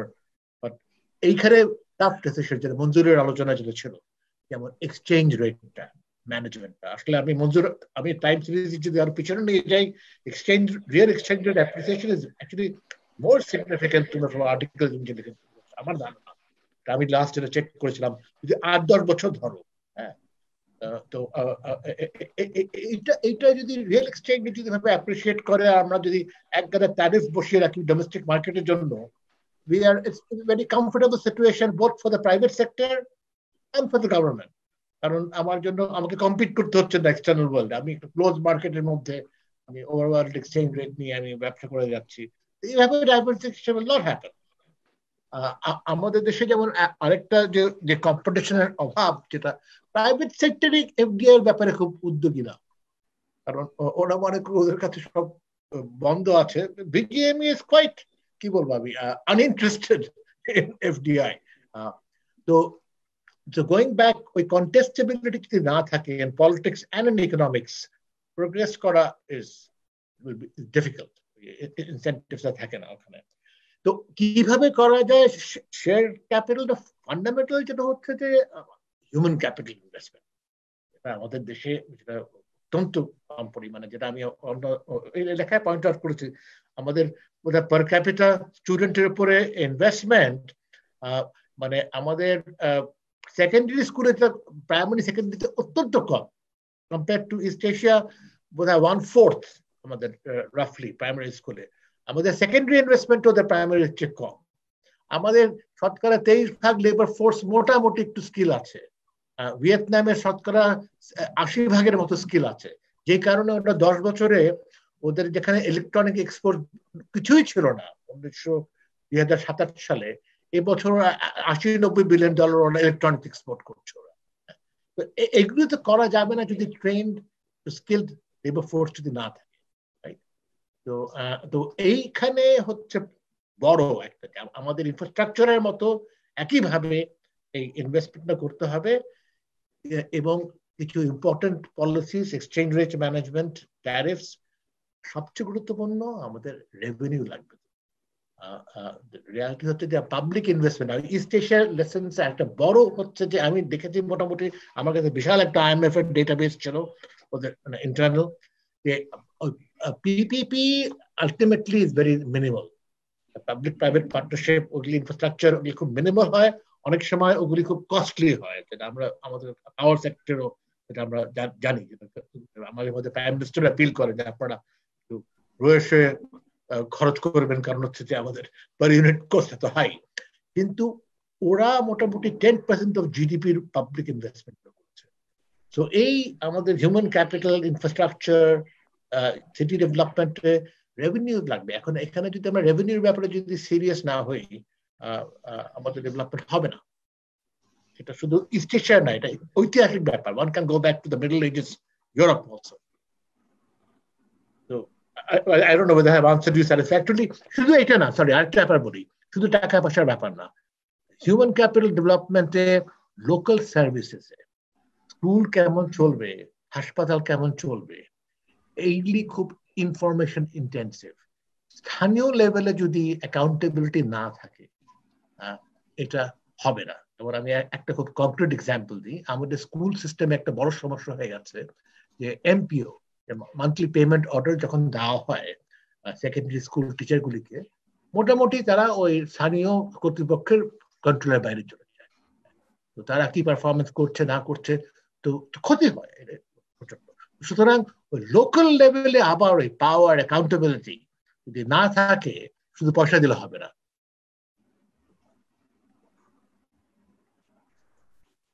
Absolutely. Thank you so much, Dr. Hassan, for that viewpoint. কারণ আমাদের অনেকেই অনেক কনসেপ্ট আইডিয়া থাকে about why something happened. So ওটার কনটেক্সটটা দিলে খুব ভালো হয়। And particularly আপনি যেটা হিউম্যান রিসোর্স নিয়ে বলেছেন সেটা আমরা দেখেছি যে it's very true for this countries. আমরা একটু আগে বলছিলাম যে they invested heavily in primary and secondary, of course, but also in tertiary. At one point, ওদের productivity যখন stymied হয়ে যাচ্ছিল, যখন তারা একটা height of expansion চলে গেছিল economically, তখন আসলে বের হওয়ার একমাত্র ওয়ে ছিল to increase human capital, কারণ that was the only source, and that led to further improvement in their economy without stymieing them in the economic process. So it's a খুবই important point, and we'll discuss this further as well. Doctor Hossain, আপনার সাথে একটু কথা বলতে চাচ্ছিলাম হচ্ছে কি আমাদের যে জিনিসটা যে জিনিসটা এশিয়ান ইকোনমিক্সে খুব প্রায়োরিটি পেয়েছিল একটা পর্যায়ে, যে ওরা যখন একটা পর্যায়ে প্রোডাক্টিভিটি গ্রোথটা একটু slow down হয়েছিল, they invested in human capital, but also they invested in radical technological and organizational innovations for productivity growth. সেটা অনেক সময় হচ্ছিল গভর্নমেন্টের পক্ষ থেকে এবং অনেক সময় হয়েছিল হচ্ছে গিয়ে প্রাইভেট সেক্টরের পক্ষ থেকে ফুয়েল করা হয়েছিল। এবং কিছু কিছু ক্ষেত্রে আবার দেখা গিয়েছে, for example in Hong Kong's case, small and medium enterprises খুব বড় একটা রোল প্লে করেছে in pushing forward the growth in that area, for example. তো ইনোভেশনের ক্ষেত্রে হয়তো small and medium enterprises also helped because there was more dynamism within the economy. তো আপনার পার্সপেক্টিভে এই র্যাপিড টেকনোলজিক্যাল গ্রোথটা কতটুকু কন্ট্রিবিউট করে, এবং আমাদের ক্ষেত্রে, স্পেশালি বাংলাদেশের ক্ষেত্রে আমরা কিভাবে এটা এটেইন করতে পারি, বা আমরা কতদূর আছি ওই পথে, এবং আমাদের স্মল মিডিয়াম এন্টারপ্রাইজেসকে কিভাবে আমরা আরো একটু ডাইনামিক করতে পারি যাতে আমরা এই বেনিফিটস গুলো পেতে পারি। Thank you. আজকে এমন সব আলোচনা হচ্ছে যেগুলো নিয়ে আমি ইদানিং কথাবার্তা বলছি বেশি করে। ট্রু যে আমি কমপ্লিটলি একমত যে ইস্ট এশিয়া ডেভেলপমেন্ট ডাইনামিজমের যে প্রোডাকশন নেটওয়ার্ক তার একটা বড় সাপোর্ট সার্ভিস দিয়েছে স্মল এন্ড মিডিয়াম এন্টারপ্রাইজেস। তাদের যে আমরা যেটাকে ব্যাকওয়ার্ড লিঙ্কেজ বলি বা ইয়ে থাকি, সেটা হচ্ছে পুরোটাই হচ্ছে small and medium. Not only East Asia, starting from Japan, still the value SME is very high. এবং সেই জায়গাটায় যে মানে তারা যে কাজগুলো করেছে যেগুলো ইম্পর্টেন্ট, সেটা যে ইনস্টিটিউশন রিফর্মস, ইনস্টিটিউশন বিল্ডিং, এই জিনিসগুলোকে তারা ইনস্টিটিউশনালাইজ করেছে এবং সেই ক্ষেত্রে তারা অনেক দূরে গিয়েছে। প্রত্যেকটা ইস্ট এশিয়ান কান্ট্রিতে you can see they have a SME bank, they have a SME some sort of organization who are making all the policies and others. They have various types of incentives for them. এবং SME কে তারা they also think there is a engine of growth definitely. এবং তারা big industries গুলোতে হয়েছে FDI এর মাধ্যমে, কিন্তু সেই বিগ ইন্ডাস্ট্রি গুলোর যে প্রোডাকশন নেটওয়ার্কের নিচের দিকে যেগুলো ছিল সেগুলো হচ্ছে সব SMEs, এবং যার কারণে তাদের কিন্তু এই ডেভেলপমেন্টটা, টেকনোলজিক্যাল ডেভেলপমেন্ট বা ইন্ডাস্ট্রিয়াল ডেভেলপমেন্টটা বেড়েছে। এবং সেই ক্ষেত্রে তাদের ইন্ডাস্ট্রিয়াল পলিসি, যতটুকু আমি জানি যে industrial policy was not like আস, এবং আমাদের মতো ডিসক্রেডিটেড ইন্ডাস্ট্রিয়াল পলিসি না। সেই ইন্ডাস্ট্রিয়াল পলিসিগুলো একটা স্ট্রং রোল ছিল, তারা খুব সিলেক্টিভ ইনভেস্টমেন্টের ব্যাপার ছিল আছে সেসব ইন্ডাস্ট্রিয়াল পলিসিগুলোতে, এবং they also share their industrial policy among them. তো সেই জায়গাটা আমরা যেটা বলি যে আমাদের এসএমইর অবস্থাটা কি, আমাদের এসএমইর অবস্থা হচ্ছে যে আসলে যেটা নিয়ে আমরা ইদানিং বলছি, আমাদের দেশে প্রায়, আমাদের দেশেও একই অবস্থা, এসএমই কন্ট্রিবিউশন প্রায় 25% অফ জিডিপি, আমরা যেটা বলছি একটা হিসাব দেখা যাচ্ছে। SME constitute over 97% of total industrial unit. আমরা কিন্তু আমাদের সেই কম্পারেটিভ অ্যাডভান্টেজ নাই, এখনো তৈরি হয়নি যে বড় বড় ইন্ডাস্ট্রি করবো, লার্জ ইনভেস্টমেন্ট আসবে, কারণ we are still depending on SMEs. So সেই এসএমই গুলো কিন্তু they are bleeding at this moment. কারণ হচ্ছে আমাদের সে এসএমই স্পেশালাইজড কোনো ব্যাংক নাই যারা এসএমই কে লোন দিতে পারে। কারণ হচ্ছে যে আমাদের যে ব্যাংকিং সেক্টর আছে, their business model is quite different. তাদের কাছে আসবে, তারা কোলাটেরাল নেবে, they know their business, then they will lend to them. কিন্তু SME is not like that. SME এর জন্য একটা ফাউন্ডেশন করা হয়েছে, they are not doing their proper role. সেখানে সত্যিকার অর্থে আসলে তারা নিজেরাও জানে না যে SME কতগুলো আছে বাংলাদেশে, এবং তাদের কোনো ডাটাবেস নাই, একটা ওয়ান স্টপ সার্ভিস সেন্টার নাই। We are talking much about this. BBS একটা সার্ভে করে প্রতি 10 বছর অন্তর, ইকোনমিক সেন্সাস। ওই সেন্সাসের আপনি ডাটা দেখলে নাম্বার ছাড়া আর কিছু পাওয়া যায়, সেখানে কোনো ফ্লোজ ডাটা নেই, স্টক ডাটা নেই, কিছু নেই। তাহলে আমি কিভাবে অ্যাসেস করবো যে আমার এসএমইর আসলে সিচুয়েশন কি? কিছু আমরা স্পোরেডিক্যালি কিছু সার্ভে করে সেগুলোর ভিত্তিতে কিছু এক্সট্রাপোলেট করে দেখার চেষ্টা করি, দ্যাটস ইট। তো এখন যেটা হচ্ছে যে আমাদের এসএমই কে আমাদেরও বাঁচাতে হবে। এই দেশে ইন্ডাস্ট্রিয়ালাইজেশন বলতে আসলে এখন গার্মেন্টস সেক্টরে 500 বিলো যাদের এমপ্লয়ি তাদেরকে বোধহয় এস এর মধ্যে ফেলেছে, এসএম এর একটা ক্যাটাগরি করে। আমাদের এখানে পলিসিগত শিফট ভেরি কুইক এবং র্যাপিড। আমি প্রতি 2 বছর 4 বছর ইন্ডাস্ট্রিয়াল পলিসিতে আমি এসএমই ডেফিনেশন চেঞ্জ করি, তাহলে how can we proceed with this? আমরা কিন্তু কনসেনসাস হতে পারি না, কিছুদিন পর পরে চেঞ্জ করতেছি। That also create problem for analysing their scopes and investment and their contribution. তো এই জাতীয় আমাদের যে পলিসিগত যে একটা সাস্টেইনেবিলিটি সেটাতে সমস্যা আছে। এট দ্য সেম টাইম ইনস্টিটিউশন গুলোকে আমরা কিন্তু স্ট্রেনথেন করতে পারিনি। আমাদের বিসিক একটা ইনস্টিটিউট আছে যেটা 78 স্মল অ্যান্ড মিডিয়াম এন্টারপ্রাইজের স্টেটকে হ্যান্ডেল করে, বাট বিসিক মানে reputation is not good in the country. তাহলে আমাদের যেই কথাটা ঘুরে ফিরে আসছে যে ইনস্টিটিউশনস দ্য মাস্ট, ইনস্টিটিউশন গুলো যদি আমরা না থাকি, ইনস্টিটিউশন যেগুলো আছে সেগুলো যদি রিফর্মস না করি এবং যেসব ইনস্টিটিউশন আরো দরকার সেগুলো যদি বিল্ড না করি, তাহলে কিন্তু আমরা সেই বেনিফিটটা নিতে পারছি না। That is what we are now facing. আমাদের সরকার যে স্টিমুলাস প্যাকেজ ঘোষণা করেছে, বাট আমরা তাদেরকে আমার ধারণা যে যেই মডালিটিতে যাচ্ছে প্যাকেজটা হ্যান্ডেল করছে central bank. Central bank is do not have that kind of specialisation to handle this kind of things. Why do they involve in this kind of thing? Why they are not involving SME Foundation, BSIC, NGOs or others? Those are তো এই policy মেকিংটা যেটা আমি প্রথমেই বলছিলাম যে development oriented bureaucracy is very important. আমাদের finance division থেকে একটা চিঠি দিয়ে দিল বাংলাদেশ ব্যাংকে, বাংলাদেশ ব্যাংক উঠে পড়ে লাগলো নিজের মতো করে করার জন্য, দেন ব্যাংকগুলো কি করলো না করলো we don't know, who cares. So আমাদের এখন যেটা হচ্ছে যেই পলিসি কোঅর্ডিনেশনটা দরকার, যাকে যেখানে আনা দরকার, সেই জায়গাগুলো তো আমাদের মিসিং রয়ে যাচ্ছে স্টিল। এবং সেটা কি আমাদের স্টেট ক্যাপাসিটির প্রবলেম নাকি আমাদের গভর্নেন্সের প্রবলেম, না ইটস এ মানে হিউজ ডিবেট আমি মনে করি। তো যেটা হচ্ছে যে ডেফিনেটলি আমাদেরকে এসএমই কে প্রায়োরিটি দিতে হবে ইন্ডাস্ট্রিয়ালাইজেশনের জন্য, এবং তারাই হচ্ছে life line of the economy, এবং তাদেরকে দেওয়ার জন্য যে ধরনের ইনসেন্টিভ, যে ধরনের ইনস্টিটিউশন সাপোর্ট দরকার, সেগুলো ডেফিনেটলি আমাদের এখন নাই, এবং আমাদেরকে সেখানে কাজ করতে হবে। এবং এটাও একটা one of the important lesson what we can draw from east Asian countries.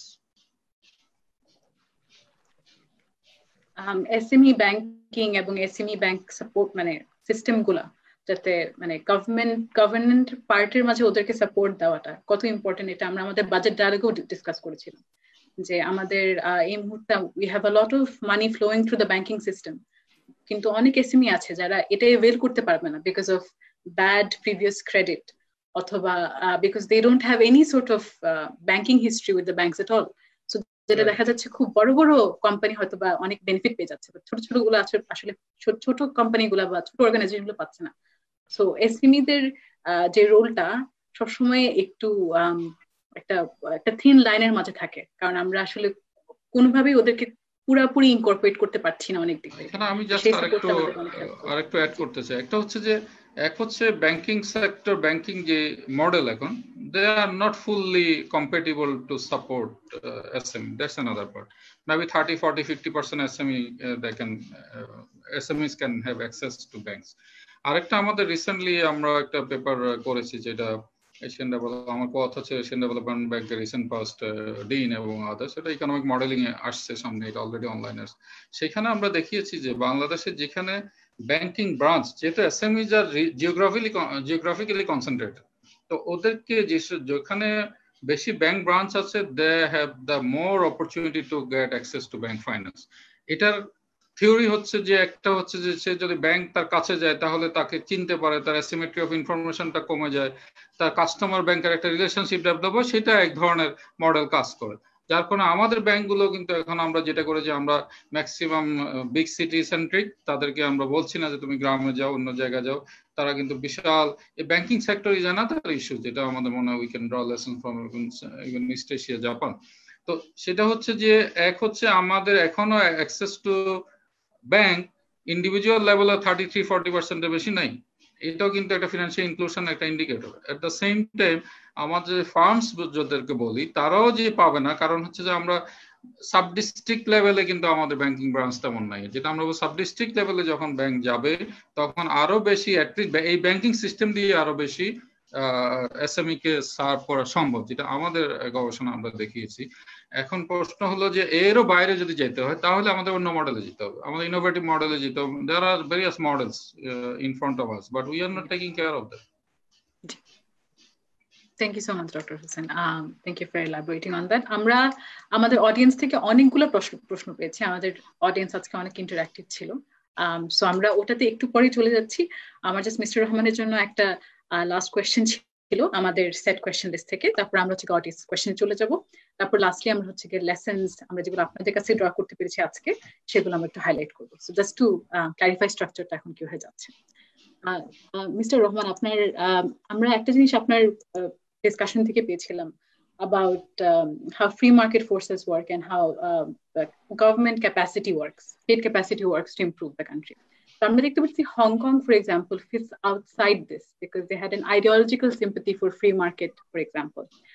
Singapore's ক্ষেত্রে দেখা যায় they had a domination of foreign firms এবং large firms Japan সাত করতে ছিল, but দেখা যাচ্ছে যে because of many reasons দেখা যাচ্ছে কিছুটা US pro-US, pro-China এরকম ভাবে কিছুটা ডিভাইডেড হয়ে গেছিল to a certain extent east Asia. আগে হয়তো এত বেশি না, এখন হয়তো বা একটু বেশি সেটা এভিডেন্ট করে এখন দেখা যাচ্ছে। সো আপনার এখানে কোনো ইনসাইট আছে about how that impacts your state capacity, free market flows? আমরা কতটুকু পর্যন্ত প্রাইভেট সেক্টরে ইন্টারভিন করতে পারি উইথাউট বার্ডেনিং দ্য প্রাইভেট সেক্টর? ব্যালেন্সটা কোথায় এক্স্যাক্টলি আমরা রেজ করতে পারি? আপনার ইনসাইট একটু প্লিজ শেয়ার করুন।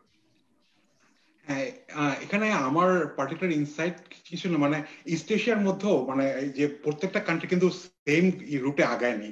এমনকি মানে যেটা পোস্টার চাইল্ড যেটা বলা হয় যে কোরিয়া এবং তাইওয়ান, এদের মধ্যেও কিন্তু তাদের ট্র্যাজেক্টরি কিন্তু অনেক আলাদা। কোরিয়া কিন্তু অনেক বেশি ইন্টারভেনশনিস্ট, তাদের ইন্ডাস্ট্রিয়াল মডেল ছিল অনেক হেভি ইন্ডাস্ট্রি এবং পার্টিকুলারলি ফোকাসে। কিন্তু তাইওয়ান কিন্তু সেরকম না। তাইওয়ান কিন্তু ফ্রি মার্কেট বলবো না, বাট যেটা ডক্টর পার্টিকুলার মঞ্জুর বলেছেন, তারা কিন্তু মনিটারি পলিসির দিকে অনেক বেশি জোর দিয়েছিল। মানে তাইওয়ানের পার্টিকুলার পলিসি ছিল যে সরকার থেকে, এবং তাইওয়ানের হিস্ট্রির সাথে আমি পার্টিকুলারলি তাইওয়ান মডেল বাংলাদেশের জন্য বেশি অ্যাপ্রোপ্রিয়েট মনে করি, কারণ তাইওয়ান ডেভেলপ করেছে কিন্তু স্মল এবং মিডিয়াম এন্টারপ্রাইজ দিয়ে এবং ফ্যামিলি বিজনেস দিয়ে। তাদের অনেক ফ্যামিলি বিজনেস ছিল এবং সরকার থেকে কিন্তু তাদের উপরে ইন্টারফেন করেনি, তাদেরকে তাদের নিজের কাজ করতে দিয়েছে। সরকার থেকে তাদেরকে হেল্প করেছে মেইনলি মনিটারি পলিসি এবং ব্যাংকিং দিয়ে। মনিটারি পলিসি দিয়ে তারা এমন করে সবসময়, যেটা একটু আগে একজন এস্টিম প্যানেলিস্ট বলেছিলেন, যে সবসময় টুইক করা, মানে এমন ভাবে করা যে মানে প্রত্যেক সপ্তাহে প্রত্যেক মাসে টুইক করা যে কোন দিকে যাচ্ছে সেটা কেমন করে ইকুইলিব্রিয়ামের দিকে আনবো, আমার গাইডেড পলিসির দিকে আনবো। তাইওয়ানের পার্টিকুলারলি সরকারের ফোকাস ছিল যে মানে জনগণ যেন বেশি করে সেভিং করে এবং সেই সেভিং গুলা থেকে যেন মানে ইন্টারেস্ট রেট যেন এমন পর্যায়ে থাকে যে স্মল এবং মিডিয়াম এন্টারপ্রাইজ গুলো যেন ইজিলি লোন নিতে পারে। সুতরাং তাদের মনিটারি পলিসি গুলো এটাই ছিল যে কনস্ট্যান্ট মনিটারি পলিসি, যে স্মল এবং মিডিয়াম ফ্যামিলি যে ব্যাংকিং এগুলো আছে, যেটা তাইওয়ানের এখনো লিগেসি। এখনো তাইওয়ানের দিকে দেখা যাচ্ছে যে কোরিয়ার মানে ছোট স্মল মিডিয়াম এন্টারপ্রাইজ খুবই কম, বাট তাইওয়ান ভর্তি, Taiwan is famous for that.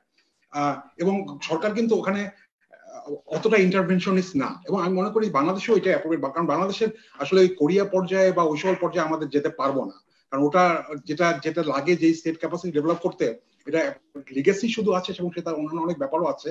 সুতরাং এই পার্টিকুলার তাইওয়ান মডেলটা যে সরকার সেন্ট্রাল থেকে পলিসি গুলোকে এমন ভাবে টুইক করবে যে, এবং বাংলাদেশের লোকজন মানে এটা তো একটা বলাই যায় আমরা মানে খুব রিস্ক টেকিং এন্টারপ্রেনারশিপ। সুতরাং আমরা যে মোটামুটি একটা ফেভারেবল ক্লাইমেট পাই, তা আমাদের মানে যে স্মল এবং মিডিয়াম এন্টারপ্রাইজ তারা অনেক কিছু করতে পারে, এটা তো প্রথম থেকে বলা হয়েছে। সুতরাং আমাদের এই যখন ইস্ট এশিয়ার দিকে তাকাবো, তখন আমাদের একটু সিলেক্টিভ হতে হবে, মানে কোন দেশটা আমাদের জন্য অ্যাপ্রোপ্রিয়েট এবং কোনটা কি, মানে যেটা আমাদের জন্য অ্যাপ্রোপ্রিয়েট না, যেটা আমরা করতে পারবো না, এই সকল অ্যাম্বিশিয়াস পলিসির দিকে তাকানোর কোনো মানেই হয় না। সুতরাং এটা আমার ইনসাইট আর কি, যে we have to be selective about that, মানে কোন দেশের লেসনটা আমাদের জন্য বেশি appropriate. Thank you so much, Mr. Rahman, for that brilliant insight. Actually, আমাদের selective হওয়া এবং understanding the differences between the East Asian countries, এটা খুবই ইম্পর্টেন্ট আমাদের জন্য। ইনফ্যাক্ট আমাদের অডিয়েন্স কোয়েশ্চেনের মাঝে প্রথম কোয়েশ্চেনটাই আসলে এই লাইনেই আছে, যে আমাদের ডক্টর আক্তার মাহমুদ স্যারের কাছে ছিল এই প্রশ্নটা। সো আমি এই আমরা যখন অডিয়েন্স কোয়েশ্চেনে যেহেতু আমরা মুভ অন করছি এখন, সেক্ষেত্রে আমাদের ফ্লোরটা is open. I would request তো যে আমরা কমেন্ট গুলা 1-2 মিনিটের মাঝে রাখি, যাতে আমরা কুইকলি আমাদের এই অডিয়েন্স কোয়েশ্চেন যদি অনেকগুলো আছে আমরা এগুলা দেখতে পারি। আপনারা সবাই কমেন্ট করতে পারেন যেখানে আপনাদের মনে হয় যে আপনাদের একটা ভিউ পয়েন্ট আছে যেটা would help us out a lot. So this is open for everyone to speak on. So জি, কার কোন প্রশ্ন ছিল? আমাকে have to leave at 11:50. হ্যাঁ, জি জি বলে রাখতাম আগে থেকে।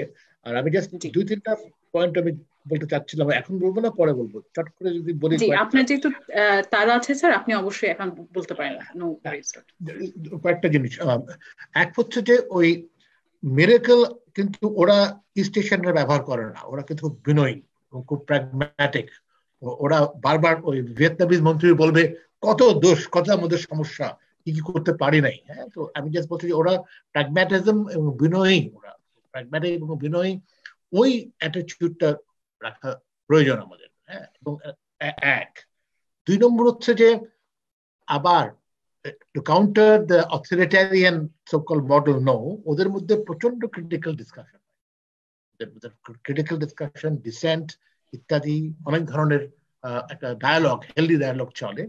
ইনফ্যাক্ট আমি বলবো টু সাম এক্সটেন্ট চায়নার রিসেন্ট যে কোভিড-19 ম্যানেজমেন্ট প্রবলেম শুরুর দিকে হয়েছে, চায়না এখন রিসেন্টলি আবার একটু সেন্ট্রালাইজেশনের দিকে চলে গেছে। এবং যারা তো এক্স্যাক্টলি যেখানে লাস্ট আশিকের পয়েন্ট ইজ ভেরি কারেক্ট, সবকিছু আমরা এখান থেকে আমরা নিব না।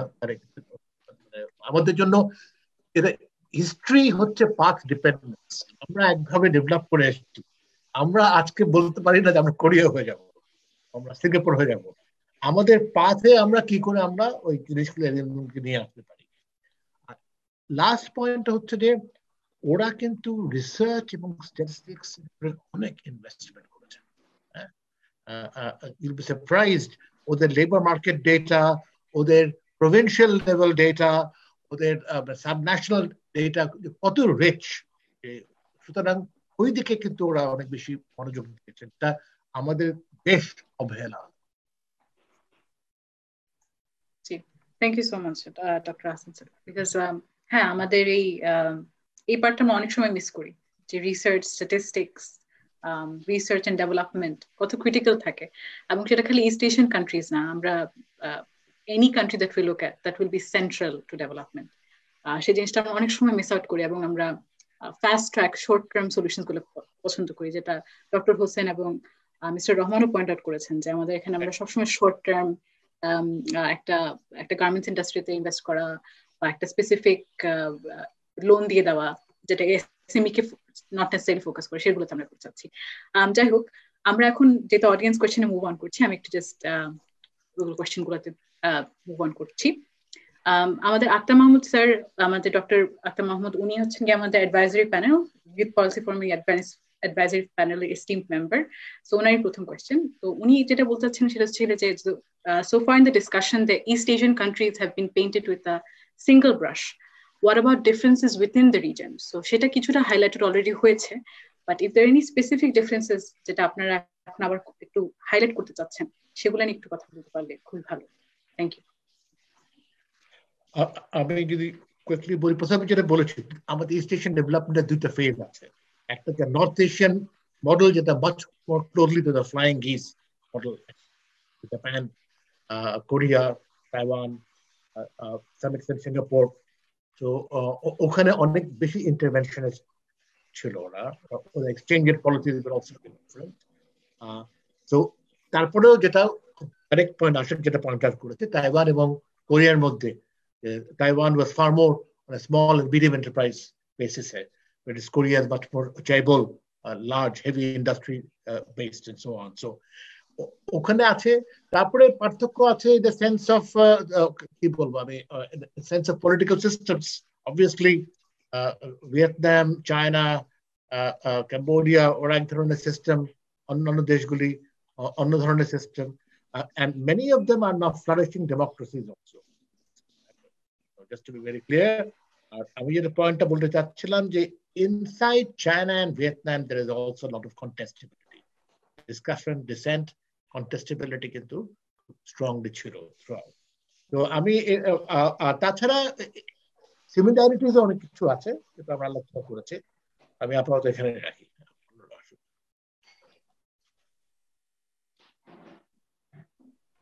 ডক্টর হোসেন, মিস্টার রহমান, আপনাদের যদি কোনো ইনসাইট থাকে তাহলে।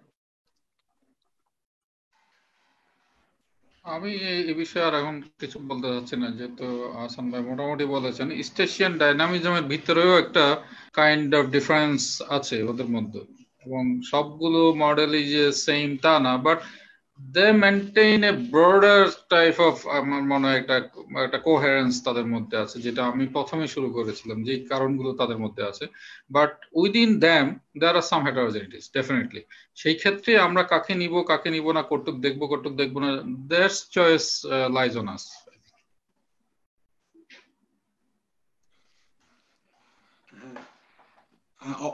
ডিফারেন্স তো অবশ্যই আছে। আমি যেটা মানে প্রথমে তো মানে একটু আগে হাইলাইট করলাম, যেটা যে কোরিয়া এবং তাইওয়ান, মানে যেটা মেইন দুটো কান্ট্রির মধ্যে, ওটার মধ্যে যে পার্থক্য ছিল, সে সাথে পরবর্তীতে যেগুলো হয়েছে, যেমন মালয়েশিয়া, থাইল্যান্ড, ইন্দোনেশিয়া, এদের মধ্যেও পার্থক্য রয়েছে। যেমন থাইল্যান্ডের ডেভেলপমেন্ট খুব বেশি ছিল ফরেন ডাইরেক্ট ইনভেস্টমেন্ট সেন্ট্রিক আর কি, এবং এটার জন্য তারা অনেক সাফারও করেছে, কারণ ইকোনমিগুলো যখন ওদের ফাইন্যান্সিয়াল ক্রাইসিস যখন হলো, তখন তো মানে এই foreign direct flight, capital flight সবচেয়ে বেশি থাইল্যান্ডেই হয়েছিল।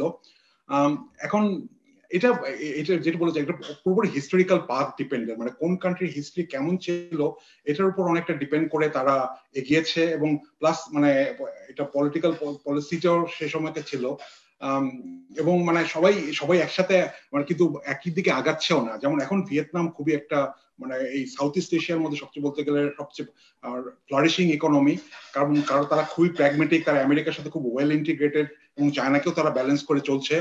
মালয়েশিয়া কিন্তু সেই দিক দিয়ে অতটা ভালো করছে না, কারণ তারা কিন্তু সেই আমরা যেমন গার্মেন্টস ডিপেন্ডেন্ট, মালয়েশিয়াকেও কিন্তু অনেকটা বলা যায় তার ইলেকট্রনিক্স ডিপেন্ডেন্ট হয়ে আছে সেই 80s থেকে, এবং সেই ইলেকট্রনিক্স এর মধ্যে কিন্তু সবগুলো কিন্তু মানে ইলেকট্রনিক্সও কিন্তু একদিক দিয়ে অ্যাসেম্বল ইলেকট্রনিক্স, এটাও কিন্তু খুব একটা মানে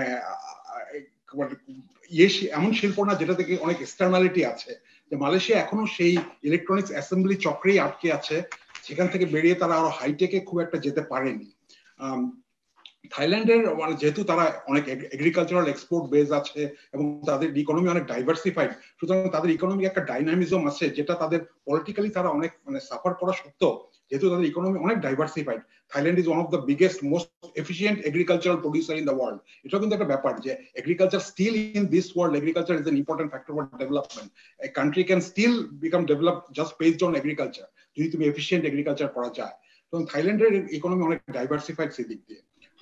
আর ইন্দোনেশিয়া তো অবশ্যই অনেক বেশি রিসোর্স রিচ, তাদের অনেক রিসোর্স আছে, সুতরাং ইন্দোনেশিয়ার মডেলটাও আমাদের জন্য ঠিক অ্যাপ্রোপ্রিয়েট না, কারণ তারা অনেক কিছু তাদের অপশন আছে, যে তাদের পলিটিক্যালি তারা মানে ভালো পলিসি না নিলেও they can still move on, because তাদের অনেক অপশন আছে। সুতরাং তাদের মধ্যে অনেক হেটেরোজেনিটি আছে, সুতরাং আমাদের সেগুলো ভালো মতো স্টাডি করতে হবে। এমনকি চায়না এবং ভিয়েতনামের মধ্যেও অনেক পার্থক্য আছে পলিটিক্যাল সিস্টেমস, গভর্নেন্স, আর ভিতরে না যাই। ধন্যবাদ সবাইকে। আমি একটু অন্য কোয়েশ্চেন গুলোতে মুভ অন করছি একটু। জাহির আব্বাস একটি প্রশ্ন করেছে, সেটা হচ্ছে যে even if dictatorship can be seen as a connection in East Asia for development, would the key takeaway not be that the education of civil servants, including strongmen like Lee Kuan Yew, who led the country, which lead to development, in which case is political education not only for civil servants but also for citizens a necessity to pursue development? So আমি আবারও এটাকে একটু short comment রাখতে বলছি, 1-2 মিনিটের মাঝে আমরা শীঘ্রই আসলে সেশনটা শেষ করতে চাচ্ছি। So thank you. Anyone who wants to comment, please feel free. আমি বলবো, হ্যাঁ, আমি যেটা মনে করি যে বাংলাদেশের সামনে যে মানে কেন বাংলাদেশ ওই পথে হাঁটছে না, তার মেইন ইন্ডিকেটর হলো যে আমরা হিউম্যান ক্যাপিটাল ইনভেস্ট করছি না। আমাদের পার ক্যাপিটাল জিডিপির পার্সেন্টেজ যেটা এডুকেশনের পিছনে যেটা ইনভেস্ট করছে, সেটা ওয়ার্ল্ডের ওয়ান অফ দ্য লোয়েস্ট এই পর্যায়ে, আমাদের ডেভেলপমেন্টের এই পর্যায়ে। অমর্ত্য সেন একটা খুব সুন্দর স্টাডি দেখিয়েছিল যে চায়না এবং ইন্ডিয়ার পার্থক্য। ইন্ডিয়া চায়না দুটোই একই রকম বিশাল দেশ, কিন্তু চায়না কিন্তু অনেকদিন পর্যন্ত ইকোনমিতে অনেক পিছিয়ে ছিল, but what the Chinese communist party did that, তারা কিন্তু প্রাইমারি এডুকেশন এবং হেলথ অফ দ্য সিটিজেন, এটার উপর সেই অপ্রতুল সম্পদ নিয়েও সেই 1950-60 সেই সময় থেকে তারা ইনভেস্ট করেছে। এবং ইন্ডিয়া সেই তুলনায় তারা জওহরলাল নেহেরু, তাদের পলিসি ছিল তারা ইউনিভার্সিটির উপর করেছে, কিন্তু তারা প্রাইমারি স্কুলের উপর করেনি।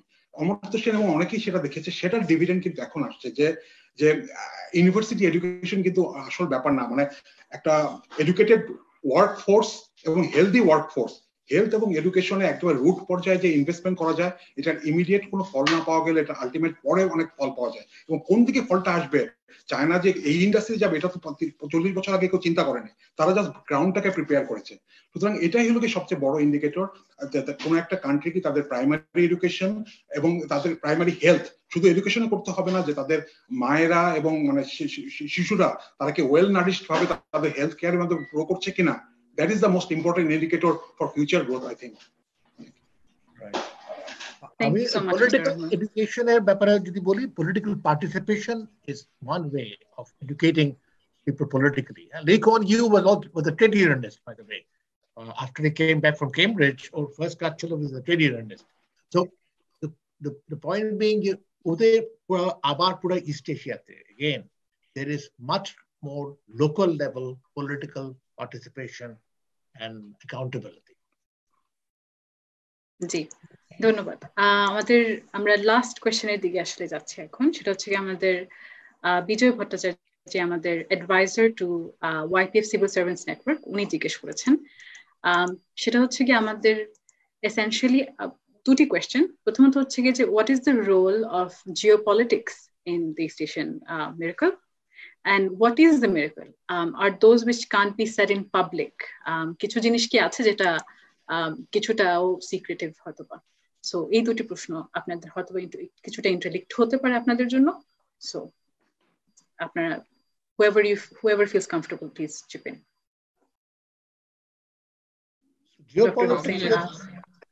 Ashik, please. No, please. It was possibly যেটা presentation এটা ছিল, it was the sort of hot zone of the Cold War. No question about that. So geopolitics had a very important role all over. That said, আমি যেটা বলবো যে ওদের internal forces were more important. বাইরের influence গুলি এতটুকু পর্যন্ত কাজ করতে পারে। ওই জাপানের ট্রান্সফরমেশনের পেছনে US played a very important role, and that had a spillover effects to Korea, Taiwan, and so on. In general, more than geopolitics, we get a anti-communist insurgency. Protecta deshe chilo, communist insurgencies, enemy of the gates. Protecta deshe chilo ekhane. That played a very important role. আর মিরাকলটার ব্যাপারে বললাম তো, ওরা অনেক বেশি বিনয়ী, প্রচন্ড ওরা change এনেছে, কিন্তু ওদের সামনেও অনেক ধরনের সমস্যা আছে, যেটা বলে মিডল ইনকাম ট্র্যাপ, যে অনেক পর্যন্ত যাওয়া যায়, কিন্তু তারপরে যদি মেজর ইনস্টিটিউশনাল রিফর্মস না আনা যায়, very few countries can cross that middle income trap. That what the East Asian countries have done. Some that have done are from East Asia, but it is a tough challenge. China is not over it yet, for instance. East Asian countryগুলোর মধ্যে Malaysia, Thailand, I think they are still in middle income trap, এবং সেটার জন্য বলা হচ্ছে further reform যদি না করা হয়। আমরা একটা জিনিস হয়তো মিস করেছি, ওইসব দেশগুলোর ইন্টারনাল পলিটিক্যাল কনফ্লিক্ট তো ছিলই, এবং পলিটিক্যাল রেজিমের ব্যাপারও ছিল, they had a different types of struggle, কিন্তু at the same time they went for very big reforms. For example Vietnam নাম দিয়েছে দইমই, রিফর্মস তারা করবে 40-30 বছর, 2020 সালে শেষ হবে। তেমনি অন্যান্য দেশগুলোতে রিফর্মস এর একটা ব্যাপার ছিল, তারা টার্গেটেড ওয়েতে তারা এগিয়েছিল, এবং সেই জায়গাগুলোতে এখন মিরাকল, এই প্রশ্নটা অনেকেই বলে theoretically it might be okay or may not be okay, you may agree or not agree, but at the same time this is true that they had done a very tremendous progress in their economic and other fronts, এবং তারা যার কারণে তারা এই after world war 2 এবং অতি অল্প সময়ের মধ্যে আমাদের মতো হোয়াট এভার ইউ হ্যাভ শোন আস ইন ইউর প্রেজেন্টেশন, যে ওই অবস্থা থেকে তারা এই পর্যায়ে চলে এসেছে। ডেফিনেটলি আমি যেটা স্টার্ট করছিলাম, তাদের একজন পিছনে একজন মুরব্বী ছিল, সেটা ছিল জাপান, একটা কলোনিয়ালাইজেশন প্লাস এট দ্য সেম জাপানের নিজের প্রয়োজনেও তাদেরকে তারা উঠে যাওয়ার একটা সাপোর্ট দিয়েছে, not like British or others. তো সেই জায়গাগুলোতে ডেফিনেটলি তাদের একটা অ্যাচিভমেন্ট ছিল। এট দ্য সেম টাইম নাও আরেকবার রিঅ্যাসেস করা হয়তো সময় আসবে, যে whether that miracle was a kind of fluke or something like this, whether they can proceed further. যে প্রথম যে নিউলি ইন্ডাস্ট্রিয়ালাইজড ইকোনমি যে চারটা ছিল, কোরিয়া, হংকং, তাইওয়ান এবং সিঙ্গাপুর, তাদের পরের গুলো কিন্তু সাফার করছে। এবং তারা যে মডেলটা বলছিল যে ফোররানার্স এন্ড ফলোয়ার্স, ক্যাচ আপ, এই যে টার্ম গুলা ইউজ করছিল, যে একটা ফ্লাইং একটা গ্রুপ প্রথমে গেল, তারপর আবার যাবে আরেকটা গ্রুপ যাবে, এটা হয়নি। লেট কামাররা কিন্তু ভেরি লেট, তারা কিন্তু আগেরদেরকে ধরার জন্য অনেক পিছিয়ে গেছে। তার মানে ওদের ইন্টারনাল ডাইনামিজমের মধ্যে কিন্তু একটা হেটারোজেনিটি, যেটা বলছিলাম প্রথমে, তাদের মধ্যে আছে। তারা কিন্তু এট এ টাইম সবাই কিন্তু উঠতে পারেনি, একটা গ্রুপে গিয়েছে, এবং সেই গ্রুপে যাওয়ার পিছনে ডেফিনেটলি তাদের ইন্টারনাল মেকানিজম, ইন্টারনাল পলিসি, সেগুলো একটা বিগ রোল প্লে করেছে। এট দ্য সেম টাইম এফডিআই এবং অল মানে অন টপ অফ দিস, যেটা আমি বারবার বলছি, ইনস্টিটিউশনাল যে সেট আপ গুলো ছিল সেটা খুব ইম্পর্টেন্ট ছিল, এবং তাদের রিফর্ম ছিল। এট দ্য সেম টাইম যে ডিক্টেটরস ছিলেন তাদেরকে অনেকাংশে বলা হয় বেনেভোলেন্ট ডিক্টেটরস, সেখানে অনেক কিছু দ্বিমত থাকতে পারে। বাট যদি আমাদের কথা বলি যে আমরা লেসন নেব কিনা, কতটুকু নেব, তার আগে আসলে আমাদের বেসিক কিছু জিনিস ঠিক করতে হবে। সেগুলো না করে তো আমি হঠাৎ করে অনেক নিতে পারবো না। আমার গভর্নেন্স স্ট্রাকচার যদি ঠিক না হয়, আমার অন্যান্য বিষয় ঠিক না হয়, যে what we can borrow from them.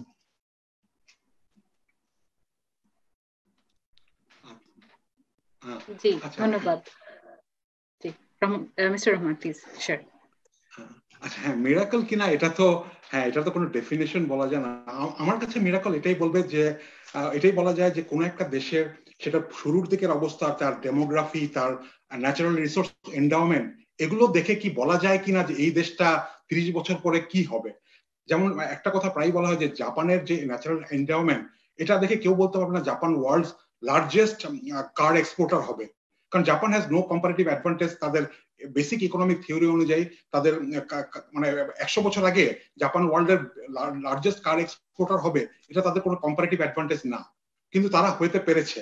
তাদের এবং এটাই হলো মিরাকল যে ইস্ট এশিয়ান কান্ট্রিগুলো, জাপান, সাউথ কোরিয়া, তাইওয়ান, এরা তাদের কম্পারেটিভ অ্যাডভান্টেজকে ডিফাই করে তারা গ্রো করেছে, যেটা এটাকেই বলা যায় মিরাকল। সুতরাং বাংলাদেশের ক্ষেত্রেও সেই একই ব্যাপার হবে। যেমন বাংলাদেশের এখন যে ইকোনমিক প্রোফাইল, এটাকে যদি বাংলাদেশ সম্পর্কে কিছুই না জেনে, যা শুধু স্ট্রাকচারাল ইনফরমেশন জেনে, তাহলে কিন্তু মোটামুটি বলা যায় যে হ্যাঁ, আমাদের এখানে অনেক চিপ লেবার আছে, অনেক ডেন্সিটি অফ পপুলেশন আছে, পোর্ট ফ্যাসিলিটি আছে, এবং মানে এভাবে করা আছে। হ্যাঁ, আমরা এই প্রোডাক্ট গুলোর দিকে করব, আমাদের রেমিটেন্স ইনকাম হবে। এগুলো কিন্তু এমনি কিন্তু কোনো কিছু না জেনেও কতগুলো জিনিস প্রেডিক্ট করা যায়। সুতরাং আমরা এই মিরাকল করতে পারবো কিনা, মানে আমাদের কম্পারেটিভ অ্যাডভান্টেজকে ডিফাই করে আমরা কি কোনো এমন কিছু করতে পারবো কিনা যেটা মানে এটাই হলো কি মিরাকল। ধন্যবাদ। আমি একটু আসি। আমি দ্বিমত করছি যে কম্পারেটিভ অ্যাডভান্টেজ, ওরা কম্পারেটিভ অ্যাডভান্টেজ স্ট্যাটিক কনসেপ্ট না। Comparative advantage can change with education. আমার যদি লেবার ফোর্স এডুকেটেড হয়ে যায়, তখন কম্পারেটিভ অ্যাডভান্টেজ চেঞ্জেস।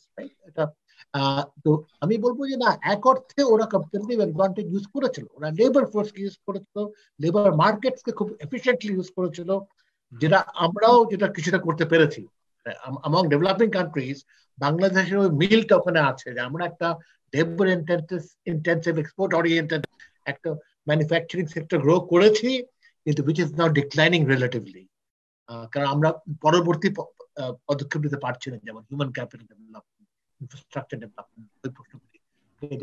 এমনকি